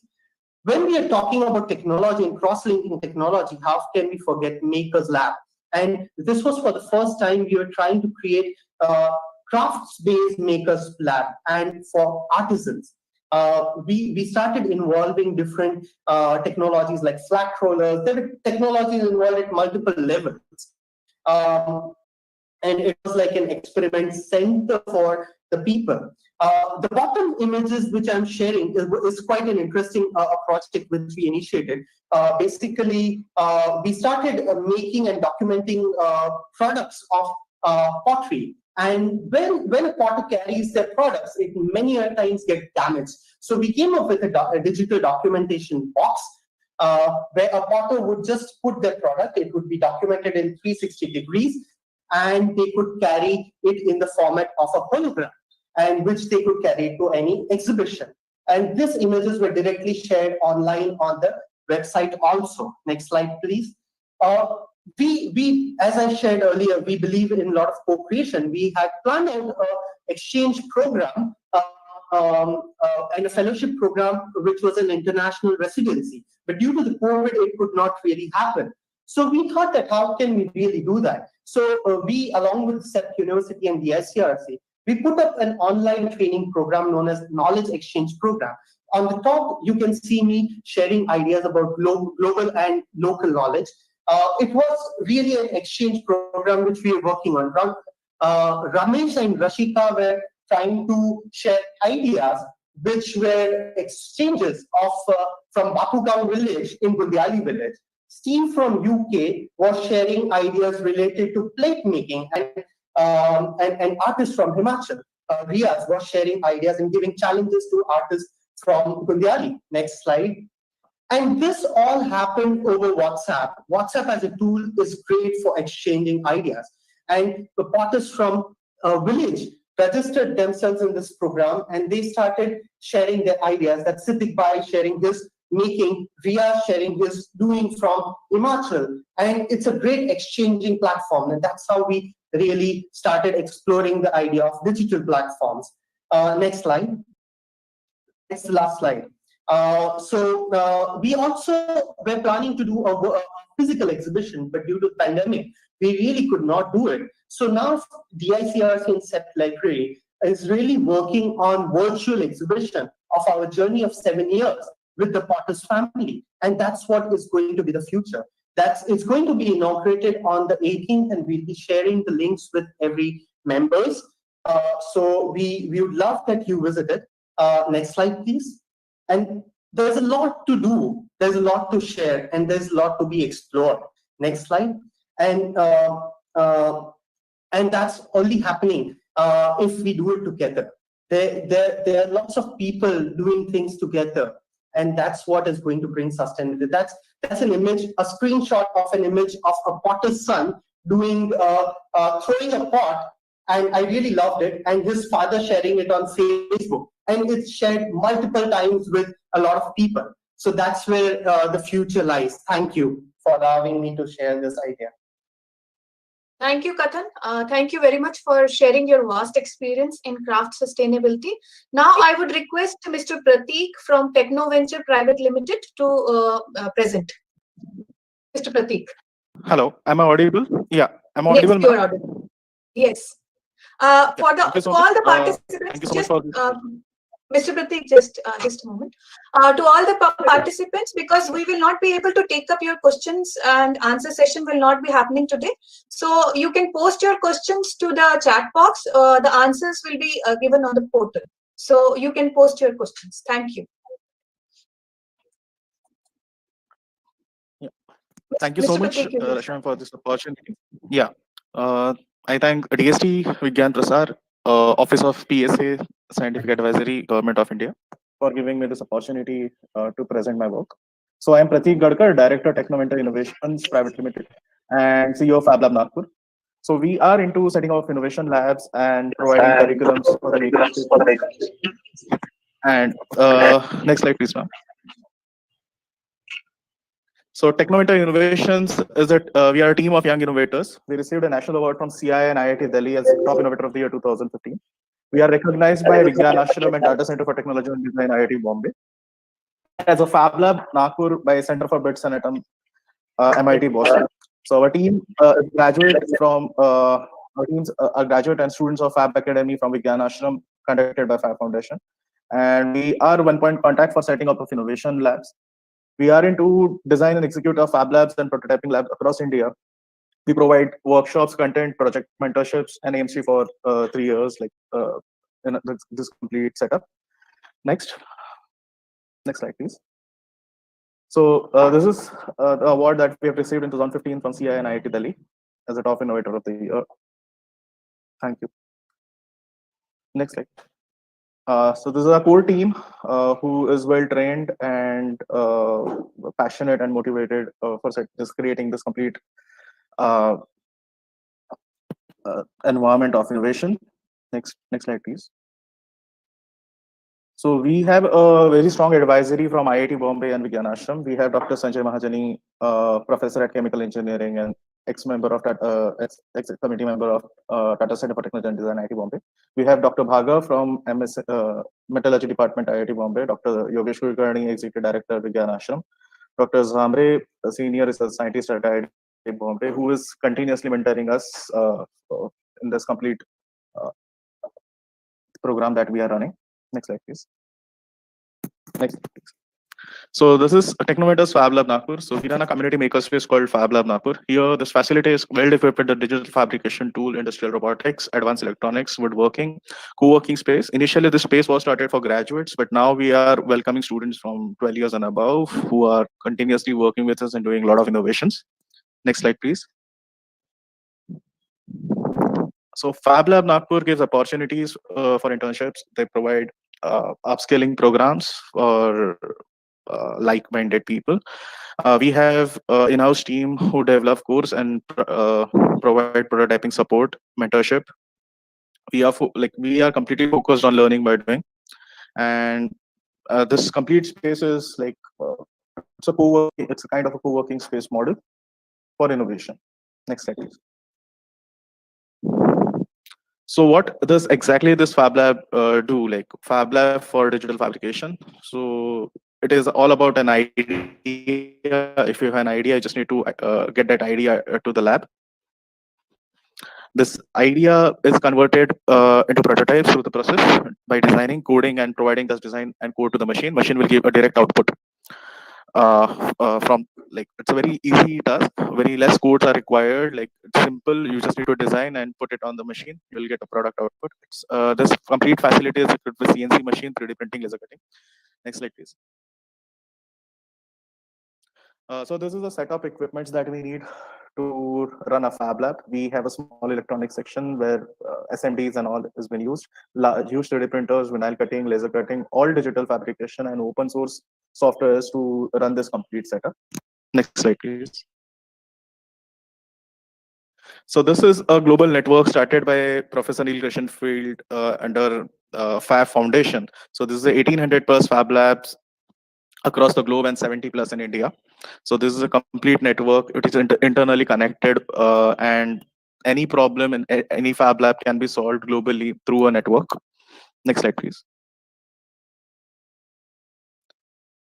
So what organizations can do with Fab Labs? So here at Fab Lab, we do real life problem solving. We provide we do technological innovations. We provide mentorship to startups. We do community engagement workshops, community education, upskilling, research and development activities for industries and education. This all can be like an organization can definitely do if you have a Fab Lab with you. Next slide. So what is the basic difference with fab makers and traditional makers? So traditional makers use traditional tools. Here at fab makers, they have very specific digital tools like modern technology, where the same idea can be replicated in a very better way, could be presented in a better way. So solution developed by the traditional makers are very difficult. Like it seems difficult to replicate, but here at Fab Lab, it can replicate the models. You have open source network. So the ultimate flexibility approach where traditional makers use the same approach we have to use as a fab maker, but it is very easy to replicate your models. So cost of the innovation is low in the traditional maker spaces or what traditional makers do, but in the fab makers, the cost is a little bit high, but you get a very quality product and you can actually take your product, lab product to market, what usually happens. Next slide, please. Next slide. Yeah. So this is what one of our maker from it's a startup, Electromagnitude. So this is the first product which came out of the lab from Vigyan Ashram. So it is lab to market scene. This is a bamboo engraver developed by Supriya from Fab at Vigyan Ashram. So it's a completely developed at a Fab Lab model. This machine has been designed, developed, prototyped at lab, and it's now into market. Next slide, please. So this is a very finished bamboo engraver product that we have. It is completely developed at our lab. This is completely 3D printed or laser. It's a complete in-house product, the same bamboo engraver. Next slide, please. This is another project that we worked on, a weather station for our lab. So we developed our own weather station where we get updates on the different rooms. Like this completely developed at our facility. So a lot of projects can be developed under this complete if you have a setup with you. Next slide, please. So this is a 3D printer. It's a 3-in-1 machine basically. This Fab Lab is basically made up of 3-4 equipments: 3D printer, laser cutter, and a milling machine and a vinyl plotter. So this machine can do 3 of them in a single machine. This complete machine has been developed in this in-house facility. This machine can do 3D printing, laser cutting, and milling at a single stage. Next slide, please. Next slide.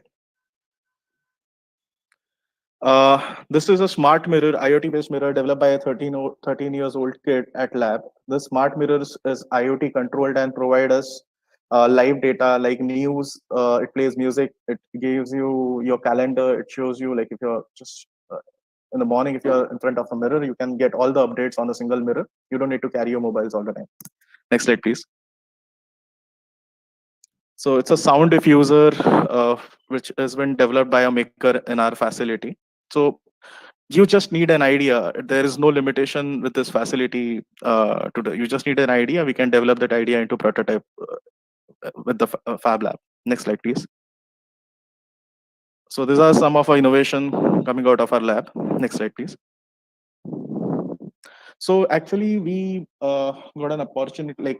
So actually, this Fab Lab, how Fab Lab can help community is the real example that, or an experience we got during this lockdown period. We did a lot of innovation. We were working whole 3 months. Next slide, please.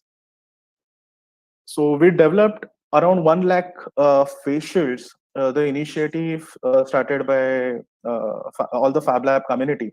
And we developed 1 lakh plus face shields. We helped each other. We provided these face shields to the frontline warriors during this pandemic. And it was the initiative. It was supported by the community where people took shields at their home. They assembled it, helped us out. We distributed around 1 lakh face shields. And it was, the Fab Lab was there. That's why we can support the frontline warrior during this pandemic. Next slide, please. Not Pratik, just face may I shield, request but... you to conclude? I'm sorry, but may I request you to conclude? Because Okay. we are running short of time. Sure, Thank ma'am. Yeah. So this Fab Lab is a place to make almost anything. You just need an idea to just convert it idea into prototype or product. And here we at Technomentor Innovations, we next slide, please. So we help institute and organizations to create, help institute and organizations to create Fab Labs. We design facility for them. We install it. We provide post mentorship, and we do complete execution and keep handholding for years. So we have around 32 plus Fab Labs across India where do such kind of innovations. Thank you so much for this opportunity. So this is what we do basically.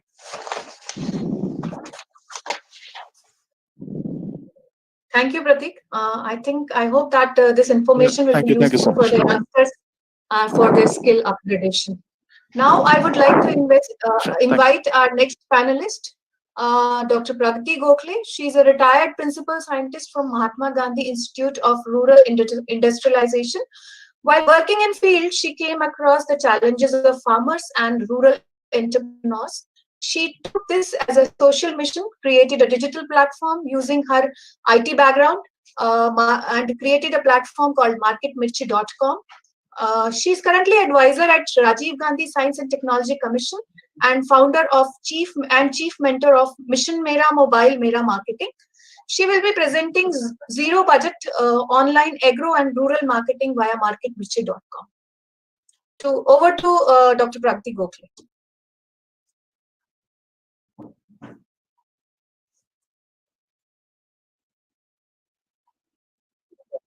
Thank you, ma'am. I'm audible? Yes, ma'am, you are audible. Yeah. Clearly. Thank you, DST team and all associated with this event. It is like Mission Mera Mobile Mera Marketing is a organic movement. Because in the morning, madam asked me which type of entrepreneurship you are having. Then I said no entrepreneurship. Then she said that is it a social entrepreneurship? But then I explained her, and I'm explaining to you all that it is a totally open, free social movement which is started by me using my field experience and leveraging my IT knowledge, and many organizations are joining it and supporting it for the various activities. Supporting means not financial supporting, but activity-wise supporting is there from many organizations. So what is Mission Mera Mobile Mera Marketing? While working in MGIRI, Mahatma Gandhi Institute for Rural Industrialization, where I have joined as a principal scientist, I have to give solutions, science and technology solutions for rural entrepreneurship problems.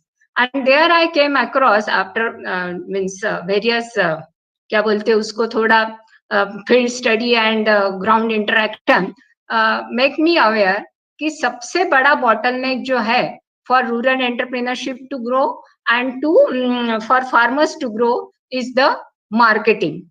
And what this marketing means showcasing का उन्हें अभाव है, and we are giving this opportunity to them through various exhibitions which are held by different ministries where these rural entrepreneurs and farmers showcase their products, जैसे कि धान्य बाजार वगैरह होता है, and there they are able to get a good price for their products. So leveraging my IT knowledge, I developed a platform, marketmirchi.com. We wanted a name that nobody should forget, so we choose that name, marketmirchi.com.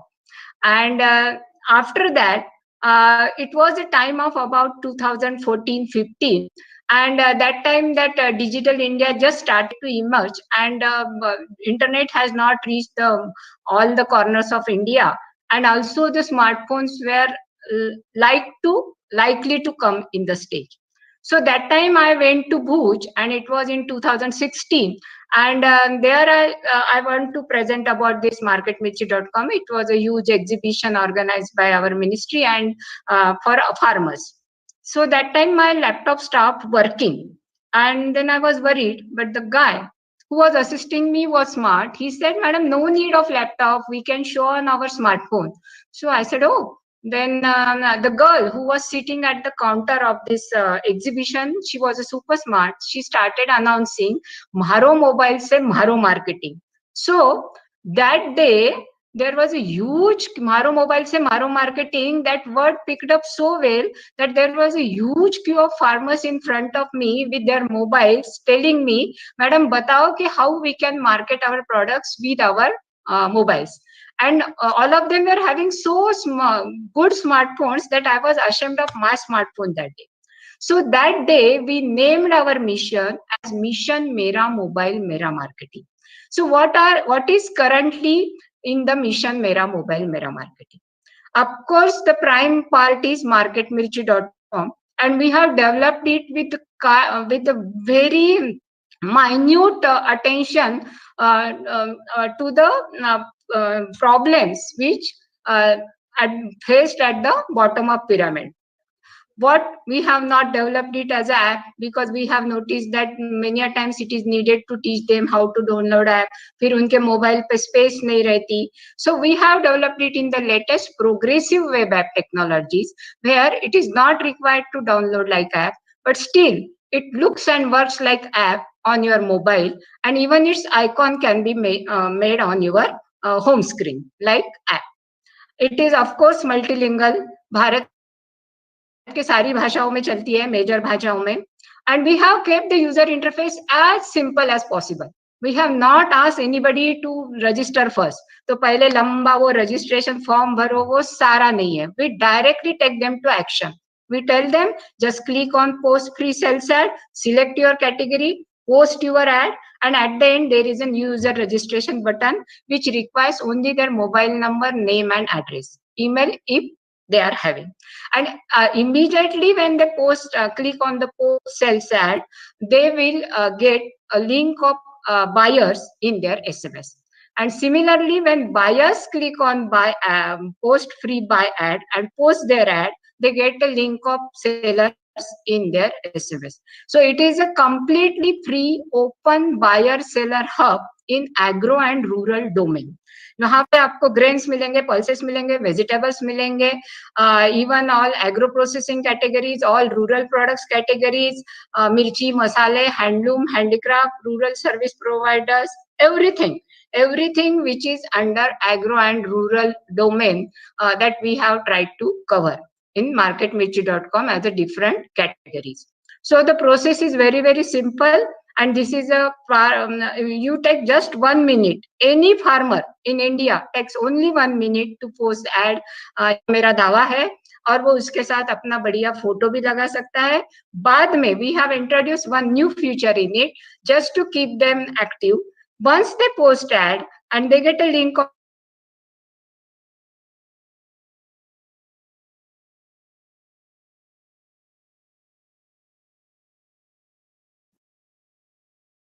Hello, you are not audible, ma'am.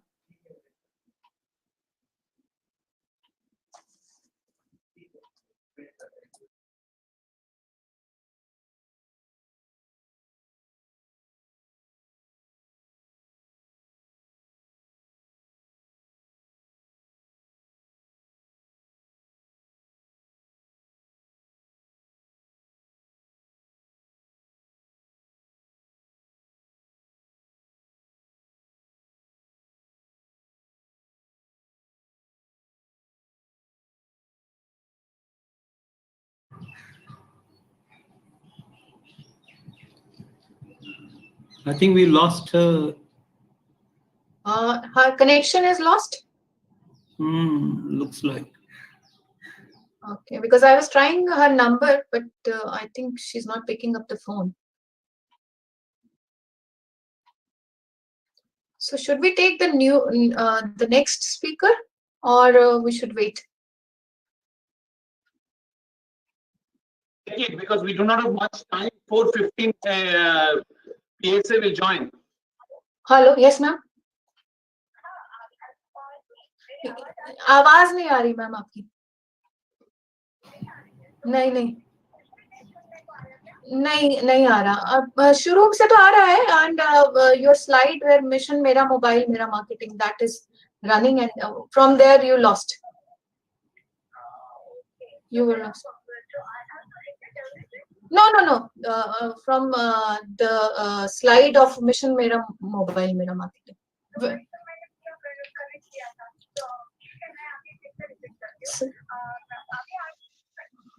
हाँ जी ma'am, आ रही है अभी.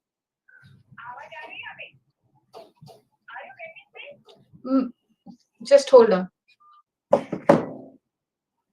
Are we getting her?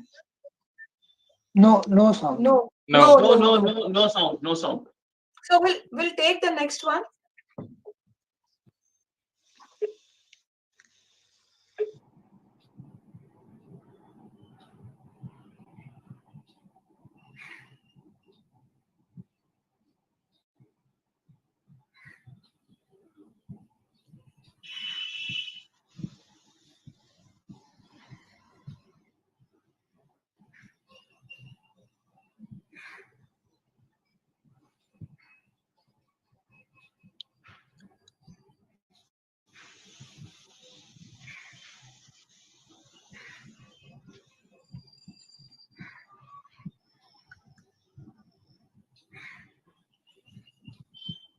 Rashmi, you go ahead, because you know he will join like so. Divyanshu? Yes, sir. I can hear you, sir. Sir, actually, so she was on the line. You tell her to stop, and yeah, you tell her to stop, because we have to take the others one, like, you know. Yes, I have already told you. Yes. Yeah, Divyanshu, you have to do quickly. Yeah. Sure, I sir. would Sure, request sir. Divyanshu Vashne. He will be talking about what are the challenges faced by the society to become Aatmanirbhar, and how VR, AR, and MR can help overcome this. So over to you, Divyanshu. Thank you. Thank you so much, ma'am. Good afternoon, everyone. Hope you and your families are safe during this pandemic. Firstly, I would like to congratulate Devpriya sir and the organizing team for coming up with this wonderful initiative. And thank you for inviting me. It's an honor to share my thoughts on VR, AR, MR for Aatmanirbhar Bharat today. Hi, I'm Divyanshu. And we all heard about mother birds who push their baby birds out of the nest so that they can learn to fly. They would rather fly or hit the ground. So, like baby birds, we need to learn to fly before we hit the ground. And we need to train ourselves to be Aatmanirbhar. And from my personal experience, I can say it is not going to be fun, to be frank. It will be hard, but it works.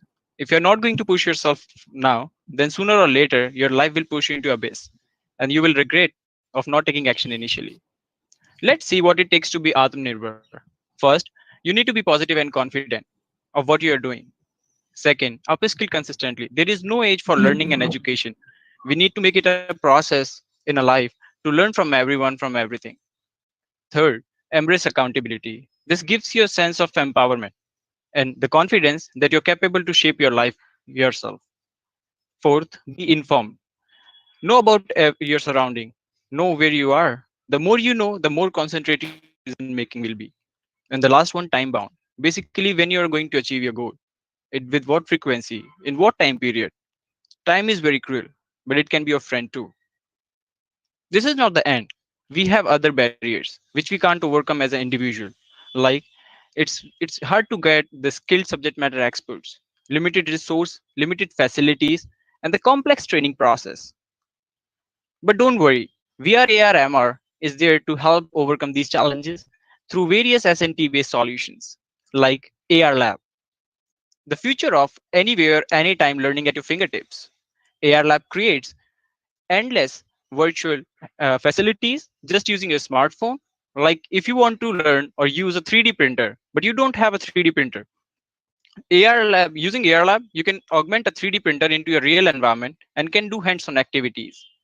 For example, you can how to use it, how to set temperature, how to insert a coil, how to fix a clogged nozzle. There are infinite, endless uses of AR labs. Let's see few examples.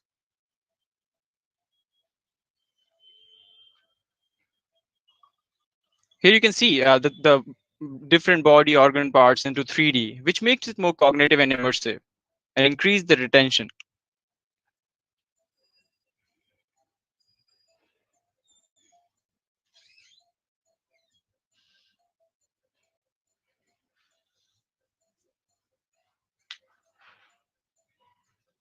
Everything you can see through this is in 3D and in 360. So you can really immerse with the content.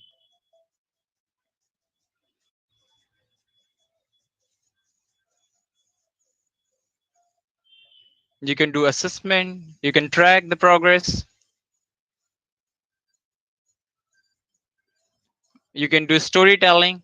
Here you can see an Africa map, and using this AR, you can augment and you can see like this is story tells how humanity evolved. So there are like endless use cases in endless field.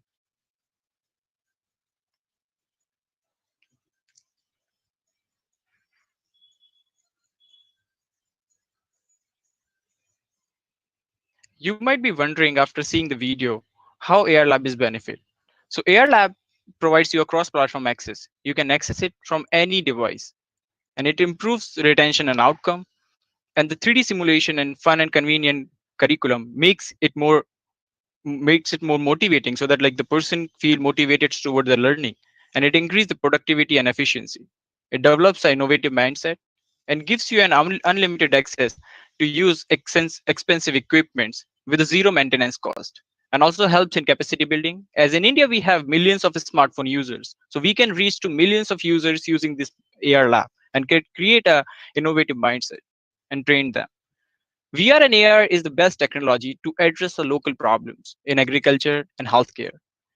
Indian farmers are known to be the second in production and productivity.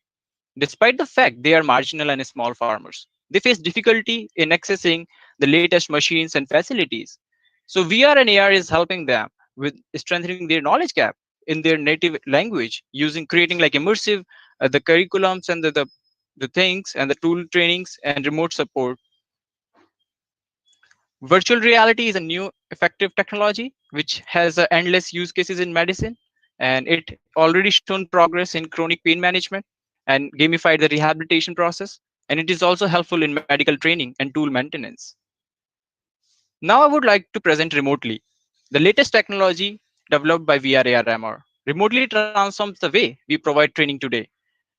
With all the uncertainties present due to COVID-19, situation presents, remotely enhance the real-time remote support and helps user to achieve quick troubleshooting, remote inspection, and upskilling. Let's see how remotely works.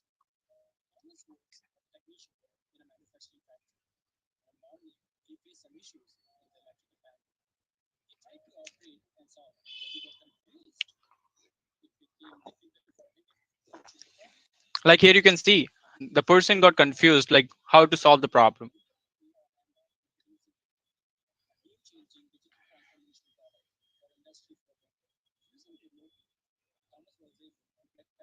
So using remotely, he got connect with an expert.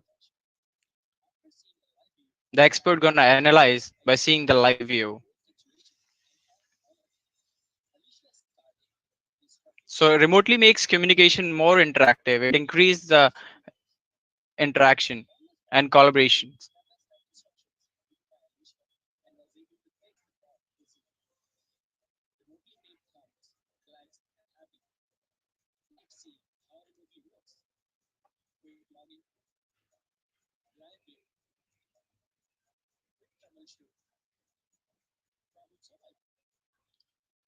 Remotely offers a quick start program for organizations to manage their operations remotely and effectively.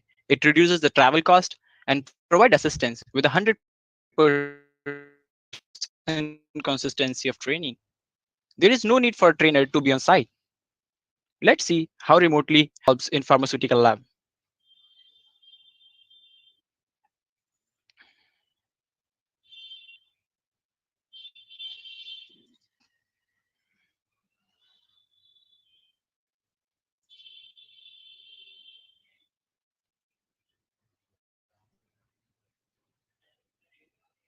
Here you can see that robotic arm is not working. So using remotely, the person got connected to an expert.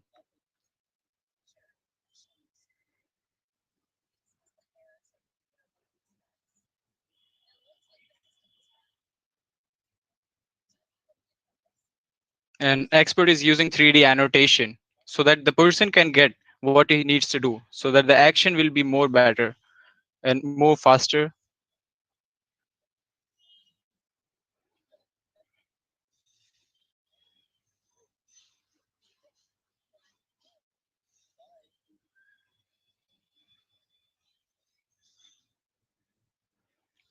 Remotely provides 21st century high impact training. It boosts confidence by 90% and increase productivity by 80%, and it reduces the training time by 96%. To bring technology to masses and upskill the youth, we started VRAR-MR community. It's India's first and now the largest virtual reality and augmented reality community dedicated to build literacy in underserved areas and drive employment-led software skill development for the underprivileged. The community is locally rooted and internationally connected, having impacted more than 100,000 people so far globally on VR/AR technology so far. And we are connecting technology to drive research and development for societal benefits. We have collaborated with various co-workings, universities, schools, and chaos to enhance, expand, and increase impact globally. We organize meetups, trainings, networking, provide project development and internships,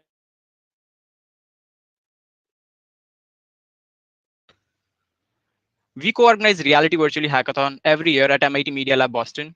It's world's largest XR competition where we invite 450 participants from all over the world. So now we are barrier from flying high. So let's leave our nest and become Aatmanirbhar. So with VR ARMR, the possibilities for exploring, experimenting, and learning are endless. Thank you. Thank you. Thank you, Divyanshu, for giving the gist of VR, AR, and MR, how it can be used for addressing the challenges of the society and such a short time. Thank you very much. So we'll move ahead and take our last panelist, Mr. Rajat Vardhan. He's a co-founder and CEO of AgroNext, and he's involved in supply chain management involving agriculture commodities. So over to Rajat. May I request Rajat Vardhan to present?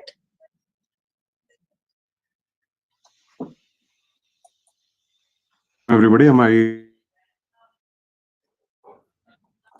Yes, you are audible.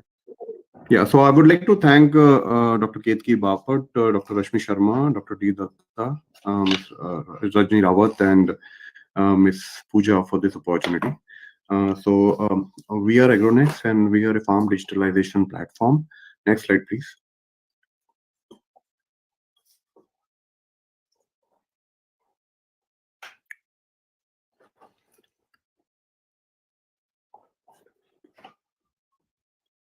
May I request to go for the next slide, please?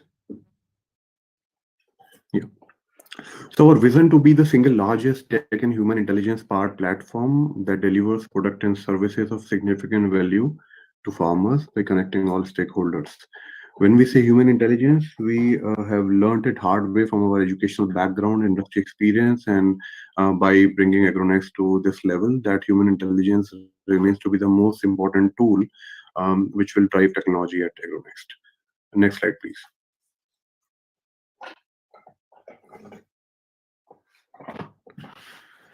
So we largely see three problems with which our farming community is, really looking forward to get the solution of. One is advisory for crop and the nutrition, which is not standardized. Data darkness is one of the major reasons which is hampering the productivity. Number Two is limited access to affordable credit to farmers, and then market linkage for the indigenously grown crops, chemically free grown crops, and regularly grown crops. Next, please. So we have developed a digitalization platform called Farm, which is a plug-and-play system that connects the stakeholders by bringing in a combination of hardware and software. That this system basically works on actionable insights. This covers the ecosystem players right from farmer by getting him farm membership, covering the input shop. So whenever a farmer is having any disease or any advisory related issues, primarily and secondarily, he goes to the market and he looks forward to get connected with the input shops. So we got close to 4 lakh input shops in our country. So we are looking forward to connect these input shops. We're looking forward to connect the FPOs with our platform and NGOs who are working there to provide advisory and market connect to the farming community. Next slide, please. So just a view of the platform. So the platform just bring in farmers, its complete profile. Then we also make sure that crops, varieties, date of sowing, date of transplanting, crop-wise, plot-wise acreages are being covered into the system. Next, please. While we are registering the farmers, we ensure that different plots which are there with one farm membership, they are being covered into the system by us. This is a one-time exercise which is mandatory for us to provide all sort of services from our side. Next, please. So we also have developed the farm disease and nutrition management tool, which is available in 3 languages for now: English, Hindi, and Punjabi. This tool completely empowers the user to use standard advisory as a tool by looking at the photographs, and based on that, he or she can reach to a certain decision making. Next, please.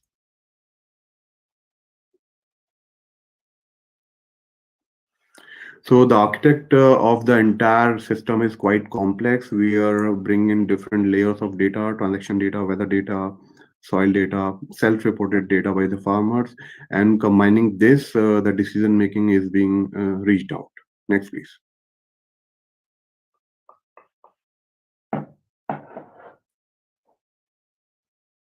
So we are a team of people who have got education in agriculture background and then exposure to technology background. We have worked in the industry for more than a decade, and then we have founded AgroNext. Next, please. So just to share with you that when farmers have been calling us day in, day out, we realize that we need to make it really simple. We need to find out ways so that farmer can find out same answers to answer to the same question, let us say for tomato or late blight in potato, and likewise. So we have brought our YouTube channel with standard advisory videos, and we found out that more than 80,000 subscribers have gone and looked forward to see advisory content into that.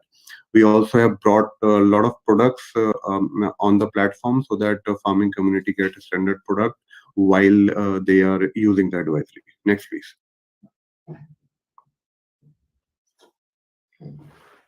So we have got MOU signed with the Arunachal Pradesh government to implement our farm digitalization platform in the state, and we shall be launching it very, very soon. Next, please.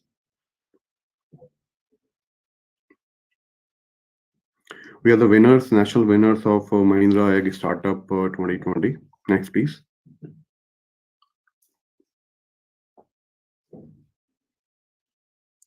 So we believe that every solution we offer has to be impactful, affordable, and simple for farmers. With this, I would like to end the presentation. Thank you so much. Thank you, Rajat. I think this will be useful for the farmers. in our country, ma'am. because they will be able to know how technology can be used for Yes. their crop production and identifying the issues related to pests and other things. So thank you Yes, very ma'am. much. Thank you, ma'am. We Thank you, lost the everybody. connection of Dr. Pragati Gokhale. So I think she was quite a motivator, and the way she has presented, whatever she presented, like how she was motivated by the women saying "Maro mobile se Mara marketing," and she has created marketmirchi.com. So that was quite interesting. But moving forward, because this was the last session, last panel discussion of the Science Society Setu for Aatmanirbhar Bharat. So I would now request Dr. Devapriya Datta. He has been the guiding force, and he has conceptualized the idea of this Setu. So I would request him to sum up the activities and tell us about the opportunities. Can I share the screen, please, Rashmi? Can I share the screen? So can the Vigyan Prasar share the screen, please? May I request Vigyan, Pooja, or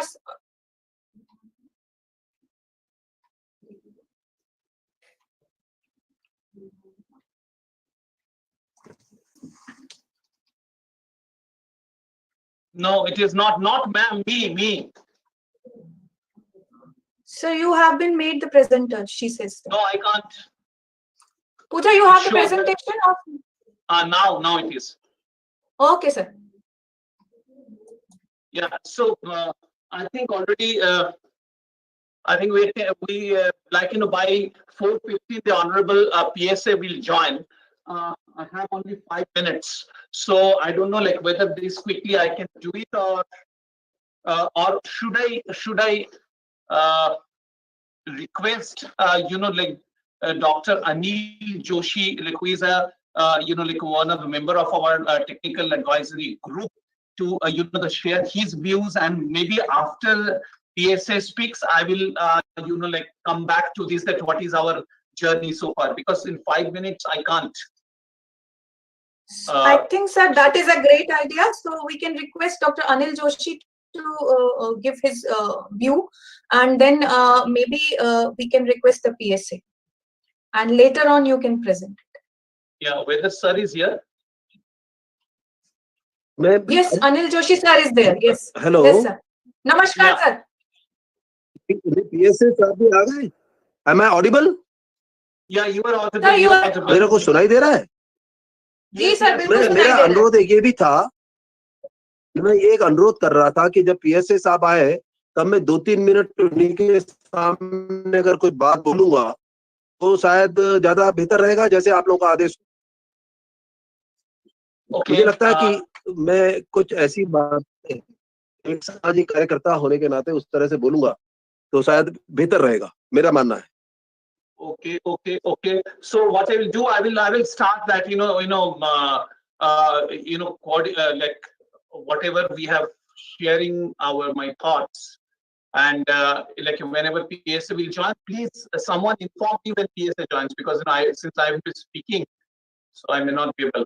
So I think like I have already shared with you that this journey over these 8 weeks is a very enriching, emotional, and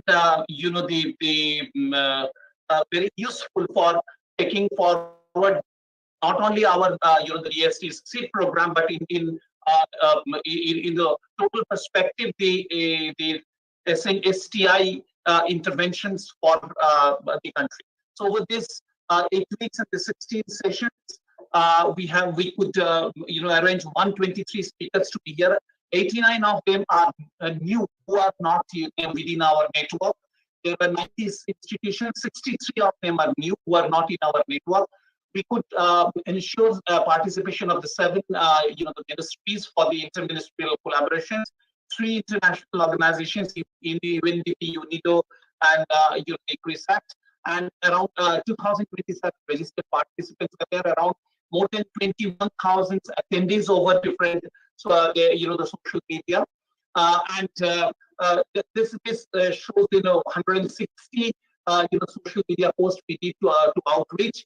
but we are not very happy with this number of the questions answered from the dynamics of that. So what we found over these 8 weeks, we find it out that is, the Setu is being, mainly made by the, NGOs and startups, the government and the ministry's help, and the Setu between the knowledge organizations of the society.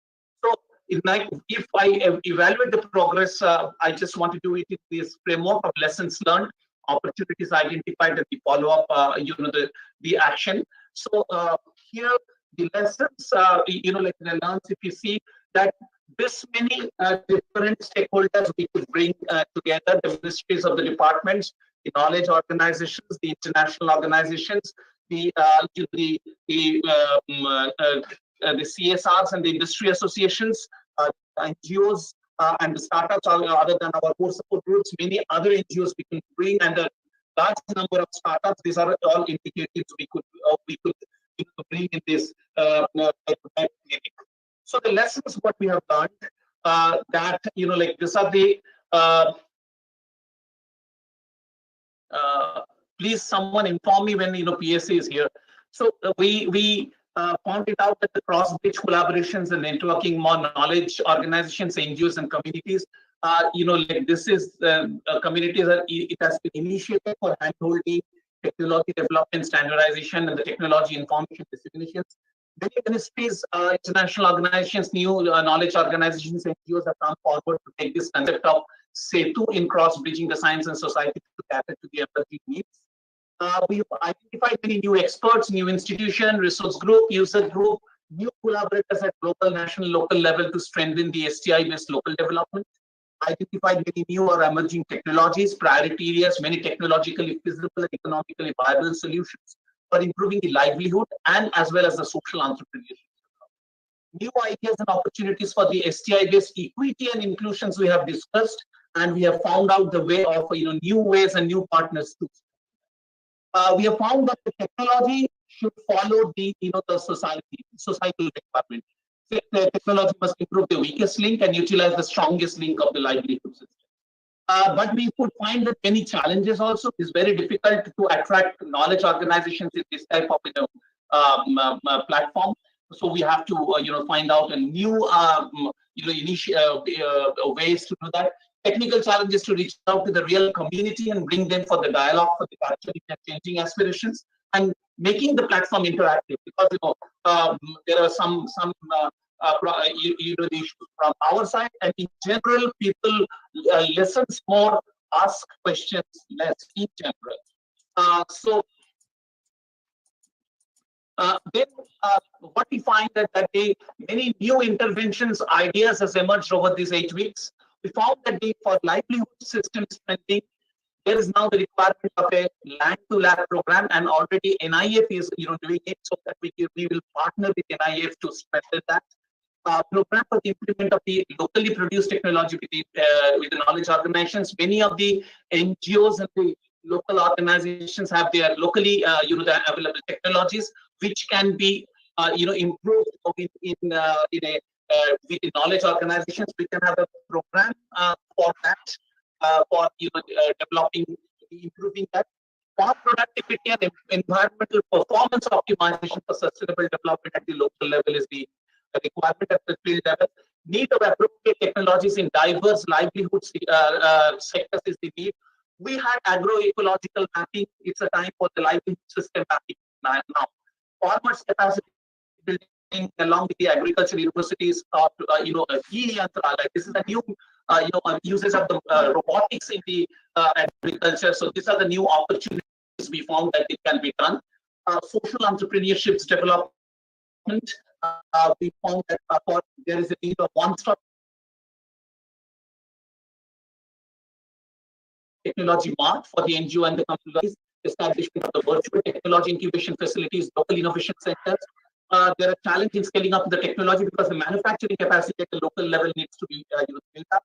Certifications of the local products is the requirement, and I think Sir has already joined. Sir. Deputy here. Good evening, sir. We welcome you.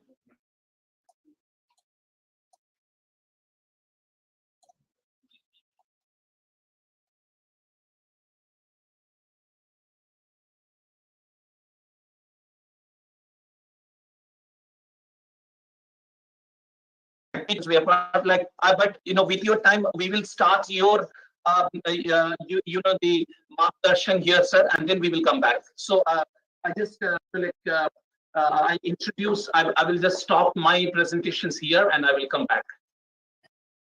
So it is our distinct pleasure with Dr. Vigyan Raghavan being here. And it's my distinct pleasure to introduce him. Dr.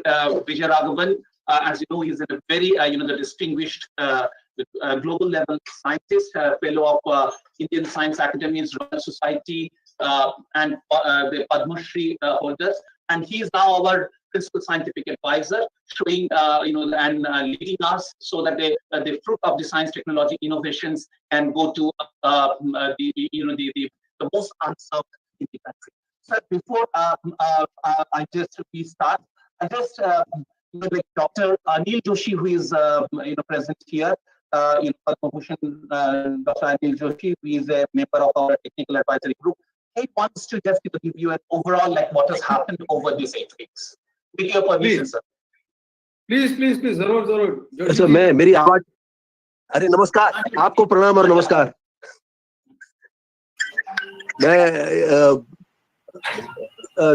मुझे लग रहा है कि this is the first time we have been able to do something which was not happening before. मेरी opinion में मतलब एक बहुत बड़ा इम्पोर्टेंट काम हुआ है इस पूरी सीरीज की मीटिंग में कि सारे स्टेक होल्डर, नॉर्मली जो एक अगर हम गांव को लेकर ही कहें तो सारे स्टेक होल्डर को एक साथ लाने का मौका मिल रहा है, चाहे वॉलंटरी ऑर्गेनाइजेशन हो, चाहे नॉलेज इंस्टीट्यूट हो और community.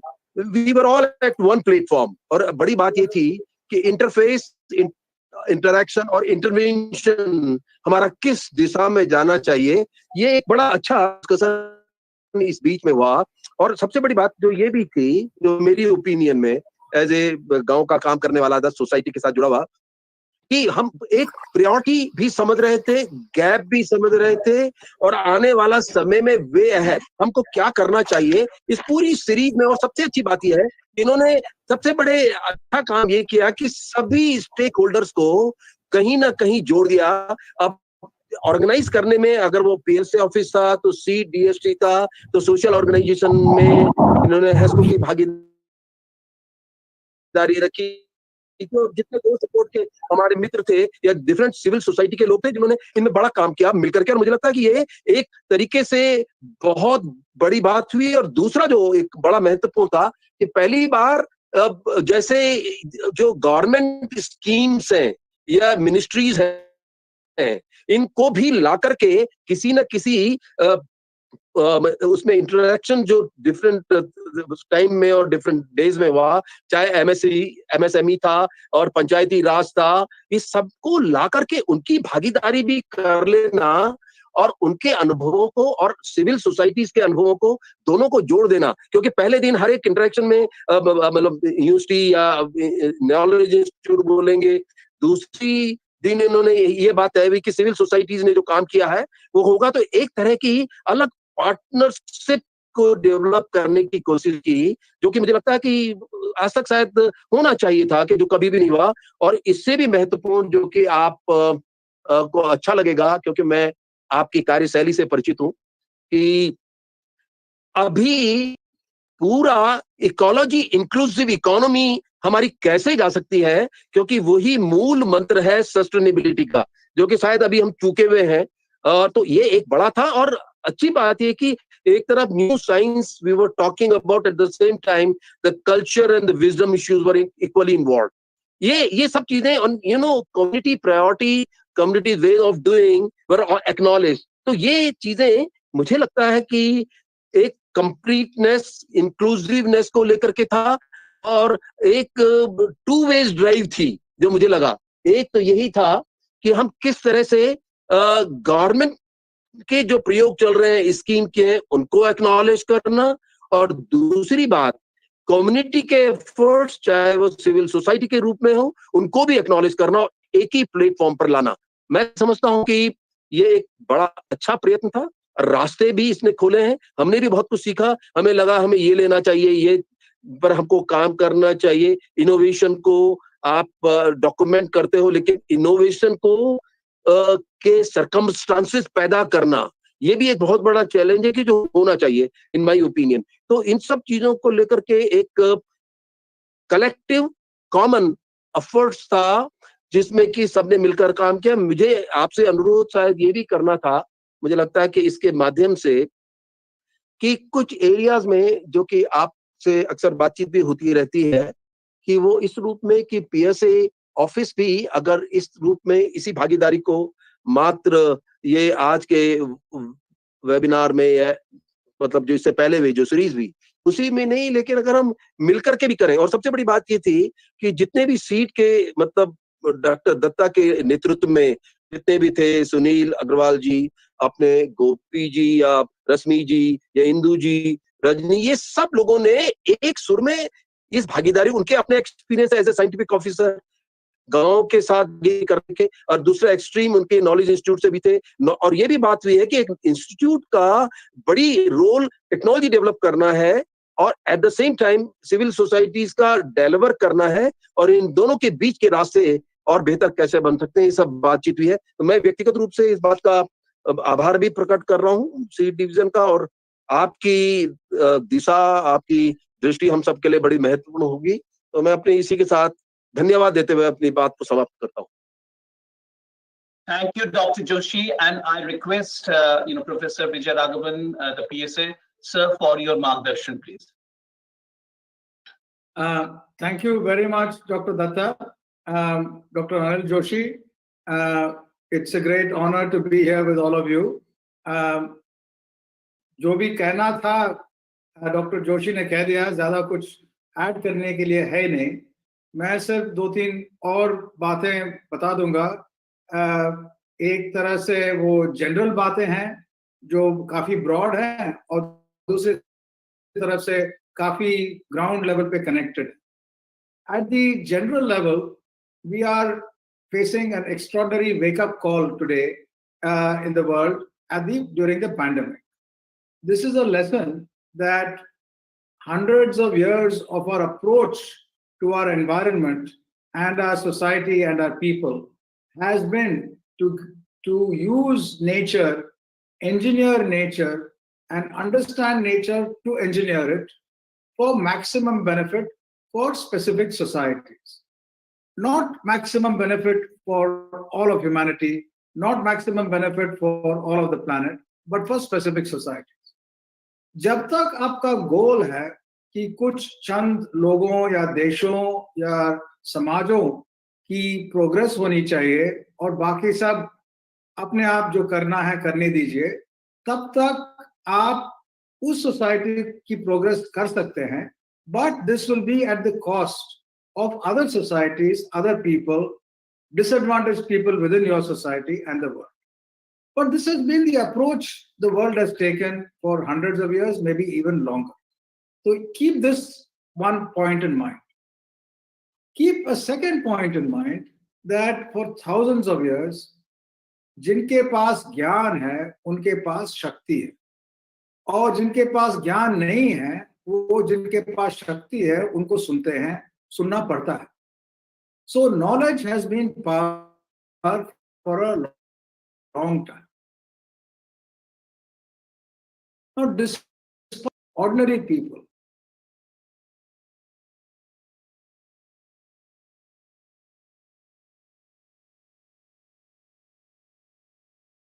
have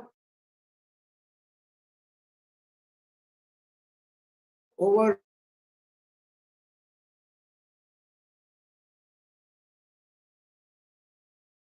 very deep and very valuable.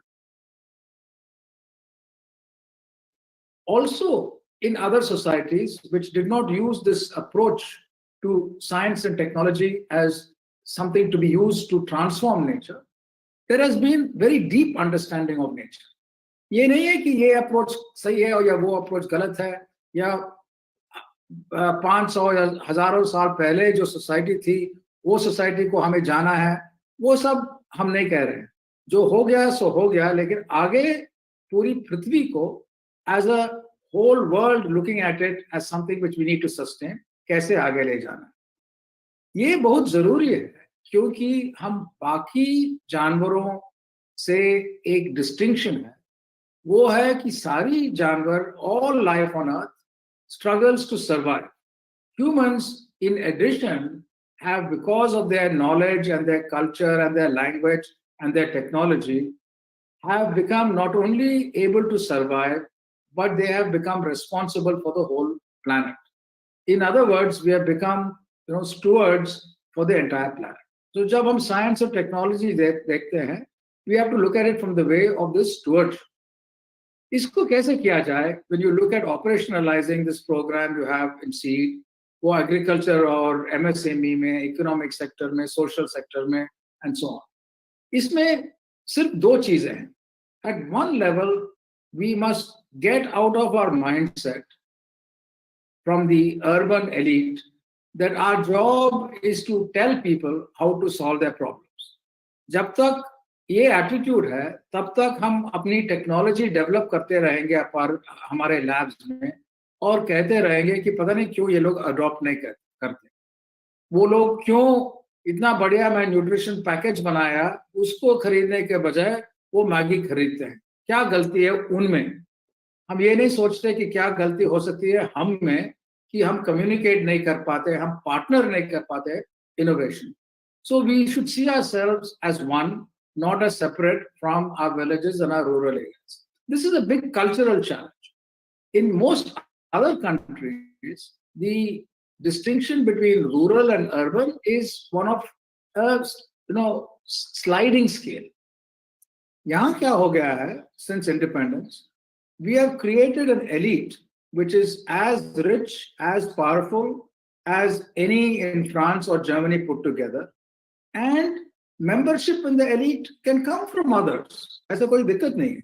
But once you become a member of the elite, your thinking becomes that of the elite, and you then start telling others what is good for them.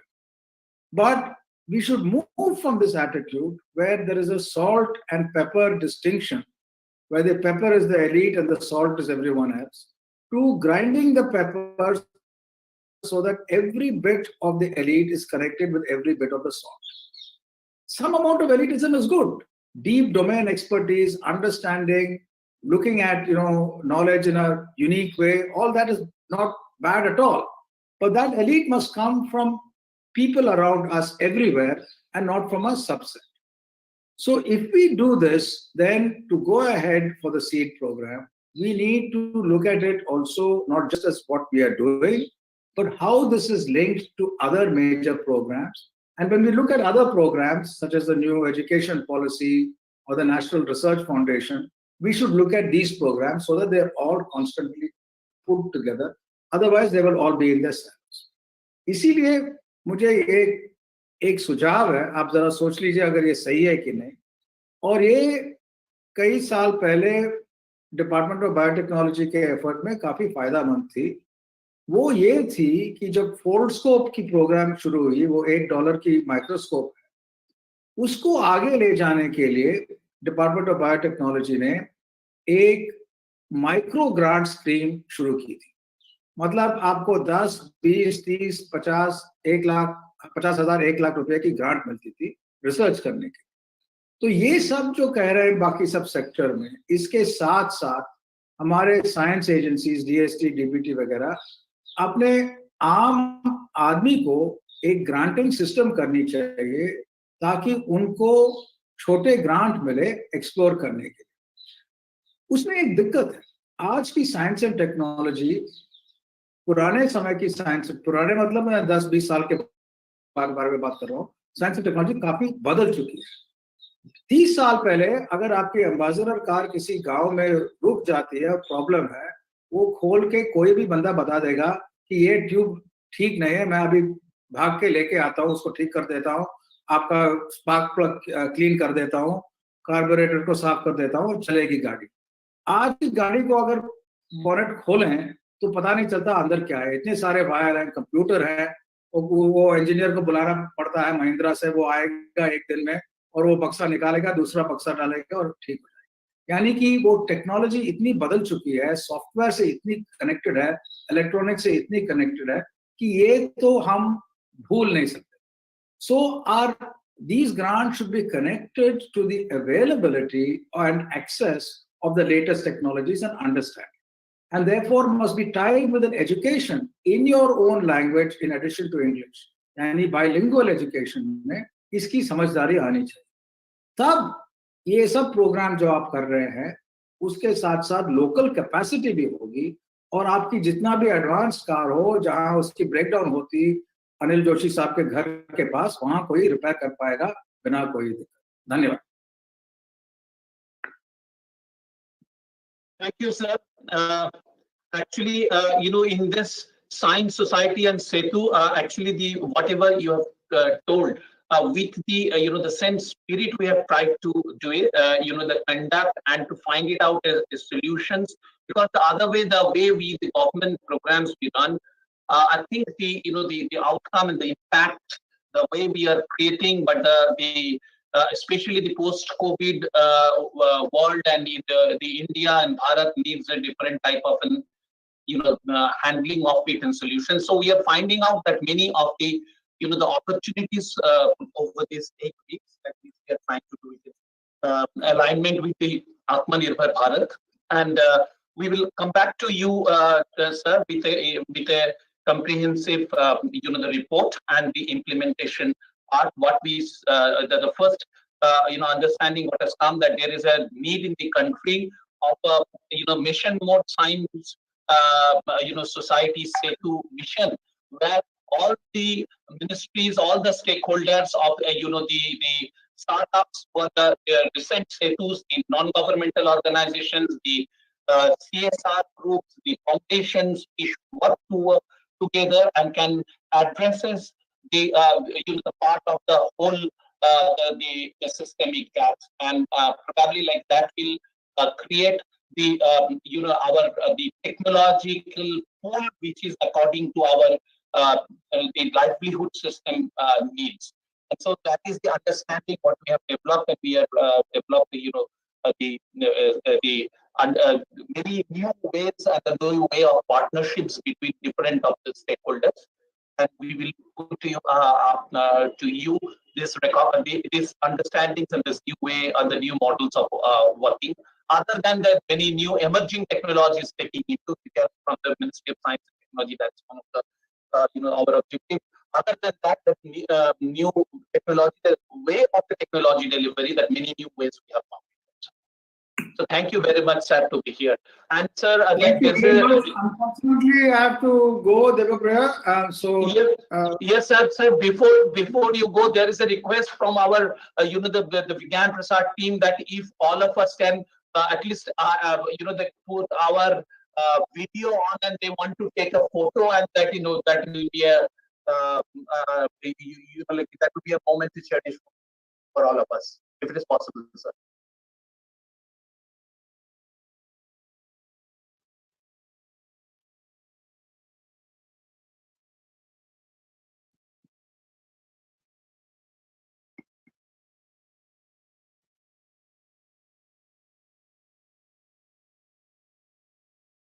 Looks like you have to coordinate this. Yeah.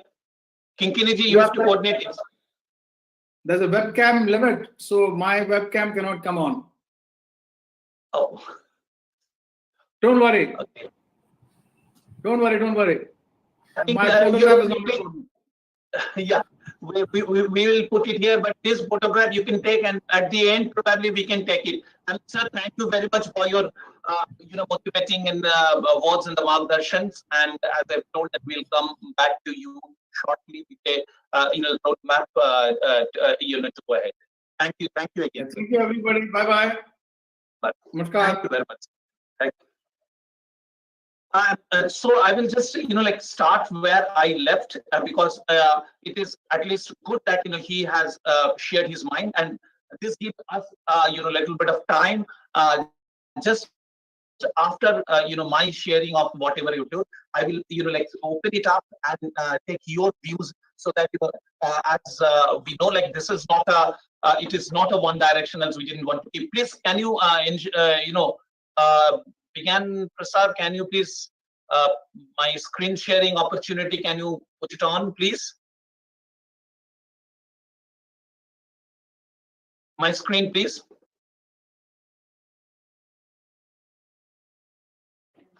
Yeah. So I think now it's a little bit of, like I can take some time because now main what we find it out at these interventions ideas that, we need now after the lab to land, we need a land to lab program which for the co-creations of the community and the scientists. And I have told that the NIF is already doing. We will around them we can build it up. Program for improvement of locally produced technology that many of the the non-governmental organizations, the startups, the small the small companies, they make the technology which efficiency can be improved along with the knowledge organizations. We are thinking that there can be a dedicated program for that. Farm productivity and environmental performance, where again, PS Professor Vigyan as well as Dr. Joshi has emphasized on, and we are also emphasizing that how it could be integrated. Then only we can create the examples of the sustainable development goal on the field. We need of appropriate technologies in diverse livelihood sectors. We need livelihood system mapping. I think there should be the national level effort should be there. Farmers capacity building along with the new technologies like robotics with IIT Bombay, Yantra, and the students can be the Setu here with agriculture universities. Now, social entrepreneurships development, what we found some the idea there is need of establishing a one-stop technology mart for the NGOs and the companies, virtual technology incubation facilities, local innovation centers, and this will also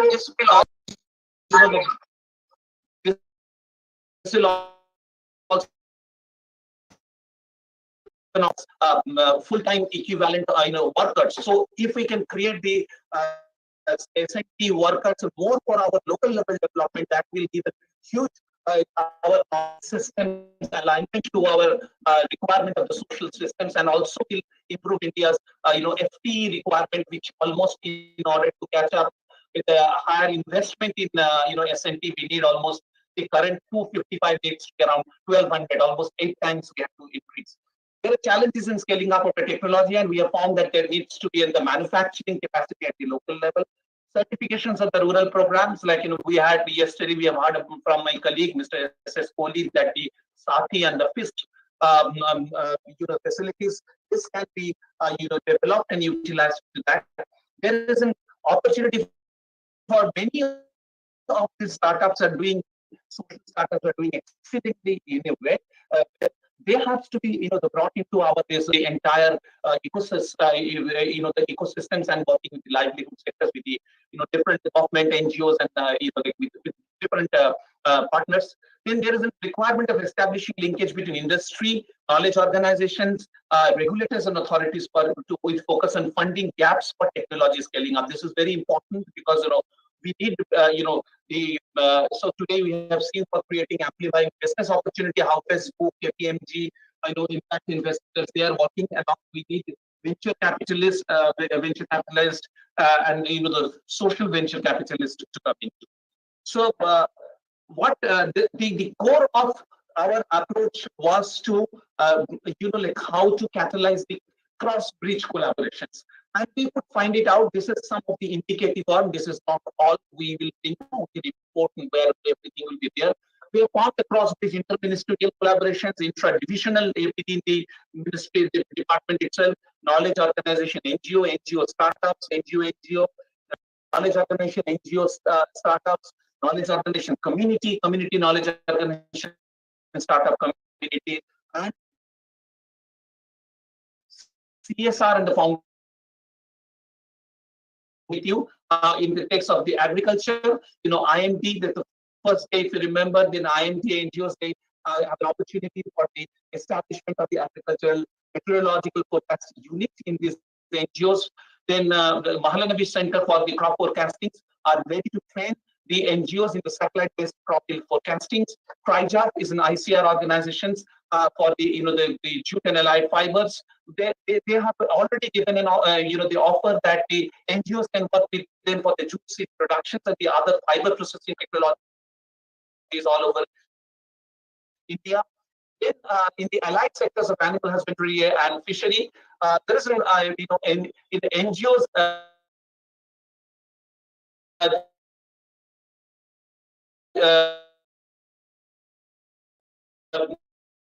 NGO Jal Jeevan